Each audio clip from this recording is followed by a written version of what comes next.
అట్లనే ఈ ప్రభుత్వం ఏర్పడక ముందు చాలా చక్కగా నడుస్తున్నటువంటి అనేక వ్యవస్థలు ఎప్పుడైనా ఉంటాయి. మీకు నేను మంచి ఉదాహరణ చెప్తాను. నేనే స్వయంగా మీరందరూ కూడా సాక్షులు, దానికి మీరే పేపర్లలో కూడా రాశారు. నేను సీఎం అయిన తర్వాత రివ్యూ చేస్తూ ఉంటే హెల్త్ డిపార్ట్మెంట్ వాళ్ళు వచ్చినారు. వాళ్ళు వస్తే అన్ని కార్యక్రమాలు చెప్తూ ఆరోగ్యశ్రీ గురించి నాకు వాళ్ళు చెప్పినారు. చెప్తే దాని వివరాలు కూడా చెప్పినారు. ఎవరు ప్రారంభించినారు, ఎవరు ముఖ్యమంత్రి ఉన్నప్పుడు ప్రారంభించినారు, ఎట్లా జరుగుతుంది ఆ కార్యక్రమం అని చెప్పినారు. నేను వాళ్ళని ఒకటే మాట అడిగిన, ఇది రాజశేఖర్ రెడ్డి గారు ముఖ్యమంత్రిగా ఉండే టైంలో కాంగ్రెస్ ప్రభుత్వం ప్రారంభించినటువంటి పథకం, ఇది బాగా జరుగుతుంది సార్, ప్రజలకు ఉపయోగం ఉంది అని చెప్పినారు. నేను ఒకటే క్వశ్చన్ అడిగిన వాళ్ళను, మీకు ఇంకా దీన్ని ఇంప్రూవ్ చేయాలంటే, ఈ పథకాన్ని ఇంకా షార్పెన్ చేసి ఇంకా ఇందులో లేని జబ్బులు కూడా కలిపి తీసుకొని పోవాలంటే మీకు ఎంత అడిషనల్ మనీ అవసరం, ఆ డబ్బు తీసుకోండి, కార్యక్రమం పేరు కూడా మార్చొద్దు, అట్లే పెట్టమని చెప్పినాం. అట్లనే ఎడ్యుకేషన్ డిపార్ట్మెంట్ నేను రివ్యూ చేస్తూ ఉంటే సీఎం అయిన తర్వాత వాళ్ళు చెప్పినారు, అన్ని కార్యక్రమాలు చెప్తూ ఫీజు రియంబర్స్మెంట్ గురించి చెప్పినారు. ఫీజు రియంబర్స్మెంట్ సార్ ఇది రాజశేఖర రెడ్డి గారు ప్రారంభించారు, వారి టైంలో మంచి కార్యక్రమం సార్, బాగా జరుగుతుంది, కాకపోతే కొన్ని అవకతవకలున్నాయి, వాటిని సరిదిద్దాలి, ఇప్పుడు నిలిపేసి అవకతవకలు సరిదిద్ది ముందుకు పోదామని అడిగినాను. నేను స్పష్టంగా చెప్పిన, నిలిపద్దు, విద్యార్థులకు ఇబ్బందులు వస్తాయి, సర్టిఫికెట్లు ఇవ్వరు, ఇంజనీరింగ్ కాలేజీలు కొన్ని తప్పుడుగా ఉన్నాయంటే వాటిని సరిదిద్దుదాం కోర్స్ ఆఫ్ టైంలో, కానీ ఇప్పటికిప్పుడు మాత్రం దాన్ని నిలిపద్దండి, మీకు ఇంకేమైనా అడిషనల్ మనీ కావాలంటే కూడా తీసుకోండి కానీ నిలిపద్దని చెప్పినాం. అంత ఔన్నత్యం ఉండానండి, మినిమం ఉండాలి ఆ కట్టసి, ఆ మర్యాద. ఏ ప్రభుత్వం పెట్టినా కార్యక్రమమే. Government is a continuous process, ఒక రోజుతో అయిపోయేది కాదు. అదే విషయం శాసనసభలో నేను స్వయంగా లేచి, రాజశేఖర రెడ్డి గారు తెలంగాణ వ్యతిరేక అయినప్పటికీ కూడా నేను ఎట్లా చెప్పినట్టు ఆయన అప్పటికి చనిపోయి ఉన్నారు కాబట్టి, ఆ మహనీయుడు చచ్చి స్వర్గంలో ఉన్నాడు, కానీ మంచి పథకం పెట్టిండు ఆరోగ్యశ్రీ అనేది, దీన్ని కొనసాగిస్తాం, దీన్ని ఇంకా పెంచి డబ్బులు పెంచి దీన్ని మంచి పద్ధతిలో కొనసాగిస్తామని చెప్పిన తప్ప మేము అట్లా చెరిపేస్తామని చెప్పలేదు. దీన్ని తీసేస్తాం, క్యాన్సిల్ చేస్తాం, ఇది మా స్కీమ్ కాదని చెప్పి దాని మీద లేబుల్ అంటించి ఆ పిచ్చి ప్రయత్నాలు, ఆ చిలిపి ప్రయత్నాలు మేము చేయలే. అది కంటిన్యూ చేసినాం, ఫీజు రియంబర్స్మెంట్ కంటిన్యూ చేసినాం, చక్కటి ఫలితాలు కూడా వచ్చినాయి, ప్రజలకు మేలు జరిగింది. కానీ ఈ ప్రభుత్వం చక్కగా నడుస్తున్నటువంటి మంచి కార్యక్రమాలు, అనేక కార్యక్రమాలు, వాటిని దెబ్బతీసుకున్నారు పాపం. వాళ్ళకి అతి తెలివికి పోయి, అది అనవసరమైనటువంటి ఒక బేసిజానికి పోయి దెబ్బతీసుకొని వాళ్ళ కాలు వాళ్ళే ఎరుగొట్టుకున్నారు. ఇక్కడ నష్టపోయింది వాళ్ళే, వేరే వాళ్ళు నష్టపోరు. ముఖ్యంగా కరెంటు, తెలంగాణ ఏర్పడ్డ తొలి రోజులలో కరెంటు బాధలు వర్ణనాతీతం, అది మనందరికీ తెలుసు, కళ్ళారా చూసినాం. ఇందిరా పార్క్ దగ్గర పారిశ్రామికవేత్తలు ధర్నా చేసినటువంటి సన్నివేశాలు, కార్మికులకు 3 పూటల మాకు పని దొరకలేదు, కనీసం 1 టైం దొరకలేదు, ఈ పవర్ హాలిడేస్తో చస్తున్నామని కార్మికులు పటాన్ చెరువు, మన చర్లపల్లి ప్రాంతాల్లో కార్మికులు కూడా ధర్నా చేసినటువంటి ఉదంతాలు చాలా చూసినాం మనం. చాలా రైతాంగం కూడా బావుల కాడికి రాత్రికి పోవటం, అలా పాములు గుర్చడం, షాక్స్తో చచ్చిపోవటం, అవన్నీ కూడా చూసినాం. వితిన్ 3-4 మంత్స్లోనే వ్యవసాయం తప్ప మిగతా అన్ని రంగాలకు 24 గంటల కరెంటు తెచ్చినాం. 4-5 మంత్స్లోనే. వితిన్ అనదర్ 1 ఇయర్, అంటే 1.25 ఇయర్లో, 1.5 సంవత్సరంలో వ్యవసాయానికి కూడా 24 అవర్స్ పవర్ ఇవ్వడం స్టార్ట్ చేసినాం. 7,000 మెగావాట్లు ఉన్న విద్యుత్ శక్తిని 21,000 మెగావాట్లకు పెంచినాం. బ్రహ్మాండంగా జరగాల. ఇంకా మంచిగా చెప్పానంటే మొత్తం ఇండియాలో, భారతదేశంలో ఉండే 28 రాష్ట్రాలలో అన్ని రంగాలకు నిరాఘాటంగా, నిరంతరాయంగా అన్ఇంటరప్టెడ్ పవర్ సప్లై చేస్తున్న ఒకే ఒక రాష్ట్రం తెలంగాణ అనే స్థితికి తీసుకొని పోయినాం. అంత బాగుండే వ్యవస్థను ఇంత అనతి కాలంలో, జస్ట్ ఇప్పుడు 6th మంత్ అండి, ఇది మొన్న May 7 తర్వాత 6వ నెలకు వచ్చింది ప్రభుత్వం, ఇప్పుడు 6వ నెలకు జరుగుతూ ఉంది. వితిన్ 5-6 మంత్స్లో ఇంత ఘోరంగా అంటే, నేను ఆనెస్ట్గా చెప్తున్నా, నేను ట్విట్టర్లో కూడా పెట్టినా, నేనున్న చోట నీకు తర్వాత మానేసిన, నేను బాగుండదు, మరి చీప్ అవుతుంది, నా పర్సనల్ డౌన్ అవుతుందని చెప్పి నేను ఒక కక్ష కొద్ది పెడుతున్నానే అభిప్రాయం వస్తుంది, మానేసిన. నేనుండే ప్లేసులలో నేను ఎక్కడైతే ఆగుతుంటానో, నైట్ హాల్ట్స్ కానీ ఇంకో చోట కానీ 7-8 సార్లు పవర్ పోయిందండి నేనుండే చోట.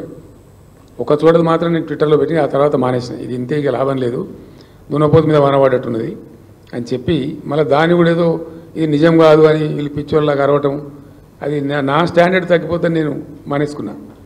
7-8 టైమ్స్ పవర్ ఫెయిల్యూర్, ఒకసారి కాదు, నేను ఉండగానే అక్కడ నేను ఉండగానే 2 సార్లు 3 సార్లు పవర్ పోవడం. ఊళ్ళలో అయితే అసలు దిక్కులే దివానం లేదు. మళ్ళీ రైతులు చాకులు కొట్టి చచ్చిపోవడం, పాములు గారి చచ్చిపోవడం, అవన్నీ మీరే రిపోర్ట్ చేసినారు. మీ అందరికీ ఇన్ఫర్మేషన్ ఉంది, అది ఫ్యాక్ట్. దాంతో పంటలు ఎండిపోవడం కరెంటు కోతలతో చాలా పెద్ద అది ఇంపార్టెంట్ ఇన్పుట్. ఒక అభివృద్ధి చెందుతున్న దేశంలో, అభివృద్ధి చెందుతున్న రాష్ట్రానికి, చాలా ఫాస్ట్ అభివృద్ధి చెందుతున్న తెలంగాణ రాష్ట్రానికి very very important input is power. Multiple benefits ఉంటాయి ఒక్కొక్క ఇన్పుట్లో, ఒక్కొక్క దాంట్లో. Power is not an easy matter today. ఎట్లా అంటే ఊళ్ళో మామూలు పిండిగిరిని నడుపుకునేటువంటి మామూలు చిన్న సైజు చిరుద్యోగి ఇండస్ట్రియలిస్ట్, చిన్న తరహా పరిశ్రమ నడుపుకునేటువంటి పిండిగిరిని నడుపుకునే వ్యక్తి నుంచి అపాచే హెలికాప్టర్లు తయారు చేసే వాళ్ళ దాకా ఎఫెక్ట్ చేస్తుంది. పవర్ ఉండటము లేకపోవడం అనేది చాలా పెద్ద విషయం. పిండిగిరిని నడుపుకునేవాడు, సామిలు నడుపుకునేవాడు, వాడు బాధపడతాడు అక్కడ. ఇక్కడ ఈవెన్ అపాచే హెలికాప్టర్ తయారు చేసేంత భారీ కంపెనీలు కూడా పెద్ద ఒక రకమైనటువంటి అవిశ్వాసానికి లోనైంది. అది చాలా తీవ్ర పరిణామం. అట్లనే వ్యవసాయం చేసుకునేటువంటి మామూలు రైతు నుంచి అమెజాన్ లాంటి ఐటీ కంపెనీ కూడా దిగ్భ్రాంతి కలిగిస్తుంది. అది కారణం ఏంటంటే నేను ఎఫెక్ట్ అవుతాను రైతు అనుకుంటాడు, నేను ఎఫెక్ట్ అవుతాను ఐటీ వాళ్ళు అనుకుంటారు. అది చాలా పెద్ద ప్రమాదం. అది రాష్ట్ర భవిష్యత్తుకి ఒక రకమైనటువంటి ఇబ్బంది కలిగించేటువంటి కథ. దాన్ని ఎందుకు దెబ్బతీసినో నాకు అర్థం కాలేదు. ఏం కొరత లేదు, సింగరేణి మనది, బొగ్గు కొరత లేదు, నీళ్ళ కొరత లేదు, మనుషుల కొరత లేదు. అదే ఉద్యోగస్తులు ఎందుకు నడపలేకపోయారు కరెంటును? ఏం సమాధానం చెప్తారు కాంగ్రెస్? అదే ఆగ్రహం ఉంది ప్రజలలో. నేను అదే మాట మాట్లాడిన ఇప్పుడు నా ఉపన్యాసాలలో. కేసీఆర్ పక్కగా జరగగానే కట్కా బంద్ చేసినట్టే, తెలంగాణ భాషలో స్విచ్ ఆఫ్ చేసినట్టే కరెంట్ ఎక్కడ పోయింది? 9 ఏళ్ళు జరిగింది కదా. ఇప్పుడు వీళ్ళు గడ్డపారలు పట్టి తవ్వే అవసరం లేదండి. పెద్ద ఏదో తలలు బద్దలు కొట్టుకునే అవసరం లేదు. యాజ్ ఇట్ ఈస్గా జరిపిస్తే అయిపోయేది. వాళ్ళ లాజిక్ కోల్పోయారు పాపం. దురదృష్టం ఏంటంటే వాళ్ళు అతికిపోయి అప్పుడు మేము ఏం చేసినామంటే అన్ని సమీక్షల తర్వాత టాప్ టు బాటమ్ చాలా అద్భుతమైన అనుభవం ఉన్నటువంటి టెక్నోక్రాట్స్ని పెట్టి నడిపినాం ఆ సంస్థను. అందువల్లనే మంచి ఫలితాలు వచ్చినాయి. అందువల్లనే అద్భుతంగా కరెంట్ సరఫరా జరిగింది. హైదరాబాద్లో చిన్న వర్షం పడితే మొన్న మీరు అందరూ కూడా చూసినారు. ఎన్ని గంటల పాటు అండి? 6 గంటలు, 8 గంటలు, 10 గంటలు పోయినటువంటి ఏరియాలని చివరికి చందానగర్లో 24 అవర్స్ పోతే వాళ్ళు సబ్స్టేషన్ మీద పోయి దాడి చేసే పరిస్థితి వచ్చింది హైదరాబాద్ సిటీలో. దురదృష్టం ఏంటంటే చాలామందికి మీకు అప్పుడు కూడా నేను చెప్పిన, నేను ముఖ్యమంత్రి ఉండే టైంలో కూడా చెప్పిన, హైదరాబాద్ యొక్క ప్రగతి, హైదరాబాద్ బ్రాండ్ ఇమేజ్, హైదరాబాద్ పెరుగుతున్న తీరుతెన్నులు, హైదరాబాద్కు పెట్టుబడులు తరలి వస్తున్న తీరుతెన్నులు, హైదరాబాద్కు ఐటీ కంపెనీలు వరుసలో క్యూగట్టి వస్తున్నటువంటి చాలా పెద్ద పెద్ద కంపెనీలు వస్తున్నటువంటి తీరుతెన్నులను గమనించి నేను ఏం చేసిన అంటే హైదరాబాద్ను పవర్ ఐలాండ్ చేసినప్పుడు. యాక్చువల్లీ తెలంగాణ నేషనల్ గ్రిడ్లో లేకుండే, సదరన్ గ్రిడ్లో ఉండే. దాన్ని చాలా కష్టపడి వార్దా డిచ్పల్లి కానీ, వరంగల్ వరోరా లైన్ స్పీడప్ చేయడం కానీ, అంగుల్ పలాస లైన్ కలపడం కానీ వాటి కల్పించే ప్రయత్నాలు ముమ్మరం చేస్తూ వార్దా డిచ్పల్లి ముందే కల్పిస్తూ అన్ని జనరేటింగ్ స్టేషన్స్కు హైదరాబాద్ను లింక్ చేసినాం. ఏదన్నా ఒక సైడు పవర్ ఫెయిల్ అయినా, పవర్ గ్రిడ్ ఫెయిల్ అయినా ఇంకో సైడ్ నుంచి మళ్ళీ హైదరాబాద్కి పవర్ సప్లై ఉండాలి. హైదరాబాద్లో మాత్రం ఒక రెప్పపాటు కూడా పవర్ పోవద్దని చెప్పి ఒక పవర్ ఐలాండ్ చేయించినాం కొన్ని పెట్టుబడులు పెట్టి. అంటే న్యూయార్క్లో పవర్ పోతుంది, లండన్లో పవర్ పోతుంది, కానీ హైదరాబాద్లో పవర్ పోదు అనే పేరు హైదరాబాద్కి తెచ్చిన నేను ముఖ్యమంత్రి ఉన్నప్పుడు. అది మీరందరూ కూడా చూసిండ్రు. మర్చిపోయినారు అసలు ప్రజలు. కరెంటు పోతే వార్త అనేటువంటి పరిస్థితికి హైదరాబాద్ని తెచ్చినాం. కానీ దురదృష్టం ఏంటంటే హైదరాబాద్లో కూడా ఈరోజు మళ్ళీ జనరేటర్లు కొనుక్కోవడం, మళ్ళీ ఇన్వర్టర్లు కొనుక్కునే ఆలోచనలు ప్రజలు చేయడం, మళ్ళీ కన్వర్టర్ల కోసం చూడడం, లోడ్ షెడ్డింగ్ రావడం, ఇది చాలా బాధాకరమైన విషయం. ఇట్లాంటి దుస్థితి వస్తుందని నేను అనుకోలేదు. నిజంగా నేను కూడా చాలా బాధపడ్డా. Hyderabad city image definitely Hyderabad backbone for the economy of Telangana. దీన్నే దెబ్బతీసే పరిస్థితికి ప్రభుత్వం పోవడం, తద్వారా గ్రౌండ్లో కూడా కింద దిగువన గ్రామాలలో కరెంటు లేక పంటలు ఎండిపోయిన దృశ్యం. లక్షల ఎకరాలలో, 1000 ఎకరాలు కాదు, మోటార్లు కాలిపోవడం చాలా దుర్మార్గమైనటువంటి పరిస్థితి. అది ఎన్నో మోటార్లు కాలిపోయినాయి రైతులవి. మూలకబడి మూతబడి ఉన్నటువంటి మోటార్ వైండింగ్ మిషన్స్ అన్నీ మళ్ళా పునరుత్తేజం పొందినాయి. అన్ని జిల్లాలలో, ఏ ఒక్క జిల్లాని కాదు, అన్ని జిల్లాలలో ఎక్కడైతే బోర్ల మీద ఎక్కువ ఆధారం ఉందో అక్కడైతే చాలా పెద్ద దెబ్బ తగిలింది. రైతులు చనిపోయినారు, పంటలు ఎండిపోయినాయి, మోటార్లు కాలిపోయినాయి, చాలా పెద్ద అవస్థ వచ్చింది. ఈ విధంగా వీళ్ళ యొక్క అసమర్థత వల్ల, అతి ప్రవర్తన వల్ల ఉన్న ఆఫీసర్లందరినీ తీసేసి ఏకపక్షంగా మొత్తం ఐఏఎస్లను నిలయం చేసేసి దాన్ని చాలా భయంకరంగా చేసినారు. అది కూడా చాలా పెద్ద బాధాకర పరిణామం. ఆల్రెడీ స్టార్ట్ అయిందండి. పరిశ్రమలు తరలి వస్తున్నాయి తెలంగాణకు అనే లైన్ ఇండియాలో ఎవరిని అడిగినా, ఏ ఇన్వెస్టర్ని అడిగినా, yes Telangana is the right destination, will go there అని చెప్పిన పరిస్థితి నుంచి పరిశ్రమలు తరలిపోతున్నాయి తెలంగాణ నుంచి అనేటువంటి వార్తలు వచ్చినాయి. కార్నింగ్ అనే ఒక ఇండస్ట్రీ 1000 crores పెట్టుబడితో వచ్చి ఆల్మోస్ట్ వాళ్ళ పనులు ప్రారంభించాలి. ఆ దశలో ఆ పరిశ్రమ తమిళనాడుకు తరలిపోయింది. ఇక్కడ పరిస్థితి అంతా ఉల్టాపల్టా ఉన్నదని భయపడి పారిపోయినారు. అంటే ఎంత సిచ్యువేషన్ రివర్స్ అయింది, ఎంత ఇబ్బందికరమైనటువంటి పరిస్థితి వచ్చింది. ఇన్వెస్ట్మెంట్ తరలిపోవడం అనేది చాలా బాధాకరం, మోస్ట్ అన్ఎక్స్పెక్టెడ్. తెలంగాణ నుంచి వంటి రాష్ట్రం నుంచి తరలిపోవడం అనేది చాలా బాధాకరం. అది కూడా ఒక బాగా ఇబ్బంది కలిగించిన విషయం. ఈ ప్రభుత్వానికి ఈవెన్ కార్మిక లోకం కూడా బీఆర్ఎస్ గవర్నమెంట్ ఉన్నప్పుడు మేము 3 shifts పనిచేసుకునే అవకాశం ఉండేది. మాకు కష్టపడి 10 రూపాయలు సంపాదించుకుందామనే కార్మికులకు ఇప్పుడు అది కూడా మాకు లేకుండా పోయింది. మా నోటికాడ కూడెత్తిపోయిందని పారిశ్రామిక వర్గాలే కాదు, అందులో పనిచేసేటువంటి కార్మిక వర్గాలు కూడా చాలా నీరసానికి, నిరాశకు, ఒక రకమైనటువంటి నిస్తేజానికి గురైనరు. వాళ్ళ ఆగ్రహాన్ని కూడా ఇప్పుడు కాంగ్రెస్ ప్రభుత్వం ఫేస్ చేయబోతూ ఉంది. ఆ పార్టీ చాలా పెద్ద దెబ్బతినేటువంటి పరిస్థితిలో ఉంది. అదేవిధంగా మంచినీటి సరఫరా అండి, చాలా అద్భుతమైనటువంటి స్కీమ్ అది. మేము దాన్ని ఛాలెంజ్గా తీసుకొని చేసినాం. దానికి ఒక స్ట్రాంగ్ రీజన్ ఏంటంటే తెలంగాణలో చాలా చోట్ల ఉంది, కొన్ని చోట్ల స్వల్పంగా బ్రాకిష్ వాటరు, కొన్ని చోట్ల ఫ్లోరైడ్ వాటరు. నల్గొండ లాంటి జిల్లాలో అత్యధికమైనటువంటి ఫ్లోరైడ్ సమస్య ఉంది. దాని మీద చాలా ఉద్యమాలు జరిగినాయి, దశాబ్దాల తరబడి జరిగినాయి. దుశ్చర్ల సత్యనారాయణ గారు ఆ జిల్లా బిడ్డ, ఆయన ఒక బ్యాంకు ఉద్యోగి. ఆయన ఉద్యోగాన్ని రాజీనామా చేసి జలసాధన ఉద్యమాన్ని నడిపి ఆ అంశాల స్వామి అని ఒక అబ్బాయిని తీసుకెళ్ళి, అప్పుడు వాజ్పేయి గారు ప్రైమ్ మినిస్టర్గా ఉంటే ఆయన టేబుల్ మీద పండబెట్టి, అయ్యా మా బతికిట్లు అయిపోయింది, మా నడుములు వంగిపోతున్నాయని ముత్తుకుంటే కూడా సాల్వ్ కాలే. ఆ సమస్య తీరలే. తెలంగాణ రాష్ట్రం ఏర్పాటయ్యేదాకా కూడా ఆ సమస్య పరిష్కారం కాలే. అట్లనే తెలంగాణ జియోగ్రఫికల్ కండిషన్, భౌగోళిక పరిస్థితులను అనుసరించి ప్రతి సమ్మర్లో ఈ సమస్య వస్తుంది. వందల వేల కోట్ల రూపాయలు ప్రభుత్వం ఖర్చు చేస్తుంది. కాబట్టి అవన్నీ ఉండకూడదనేటువంటి ఉద్దేశంతో ఒక ఛాలెంజ్గా తీసుకొని ఒక మిషన్ మోడ్లో మేము తెచ్చిన స్కీమ్ మిషన్ భగీరథ. అతి త్వరగా అక్కడి నుంచి రావాల్సిన నీళ్లు కృష్ణా థర్డ్ ఫేజ్ కూడా కంప్లీట్ చేసి, ఎల్లంపల్లి నుంచి రావాల్సిన నీళ్ళని కూడా చాలా ఫాస్ట్గా, దాని క్లియరెన్స్ లాగిపోతే నేను డిఫెన్స్ వాళ్ళతోని, రైల్వే వాళ్ళతోని పోరాటం చేసినంత పనిచేసి వాళ్ళని బెదిరించి ప్రధానమంత్రి కూడా చెప్పే అవసరం అనుకుంటే కేంద్ర ప్రభుత్వానికి కూడా చెప్పి త్వర కంప్లీట్ చేసి తెచ్చినాం. హైదరాబాద్లో ఆ నీళ్ళు ఇవ్వడం కూడా మేము ఎంత మంచిగా ఇచ్చినామంటే, నిరుపేదలకు గ్రామీణ ప్రాంతాల్లో ₹1 కూడా లేకుండా ప్రతి ఇంటికి కనెక్షన్ ఇచ్చినాం.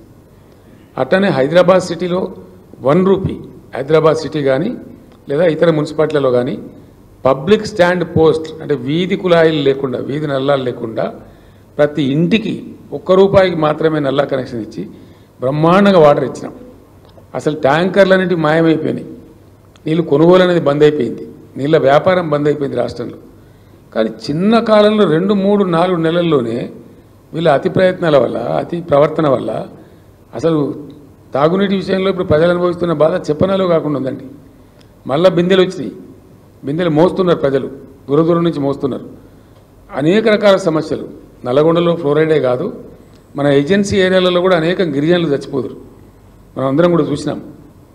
ఆదిలాబాద్ కావచ్చు, ఖమ్మం లాంటి ఆదివాసీ గిరిజన ప్రాంతాలలో వాళ్ళు చచ్చిపోయే పరిస్థితి ఉంటే, ఒక చిన్న ఊరు ఉంటుందండి దొంగతోపు అని, పినపాక నియోజకవర్గంలో ఉంటుంది.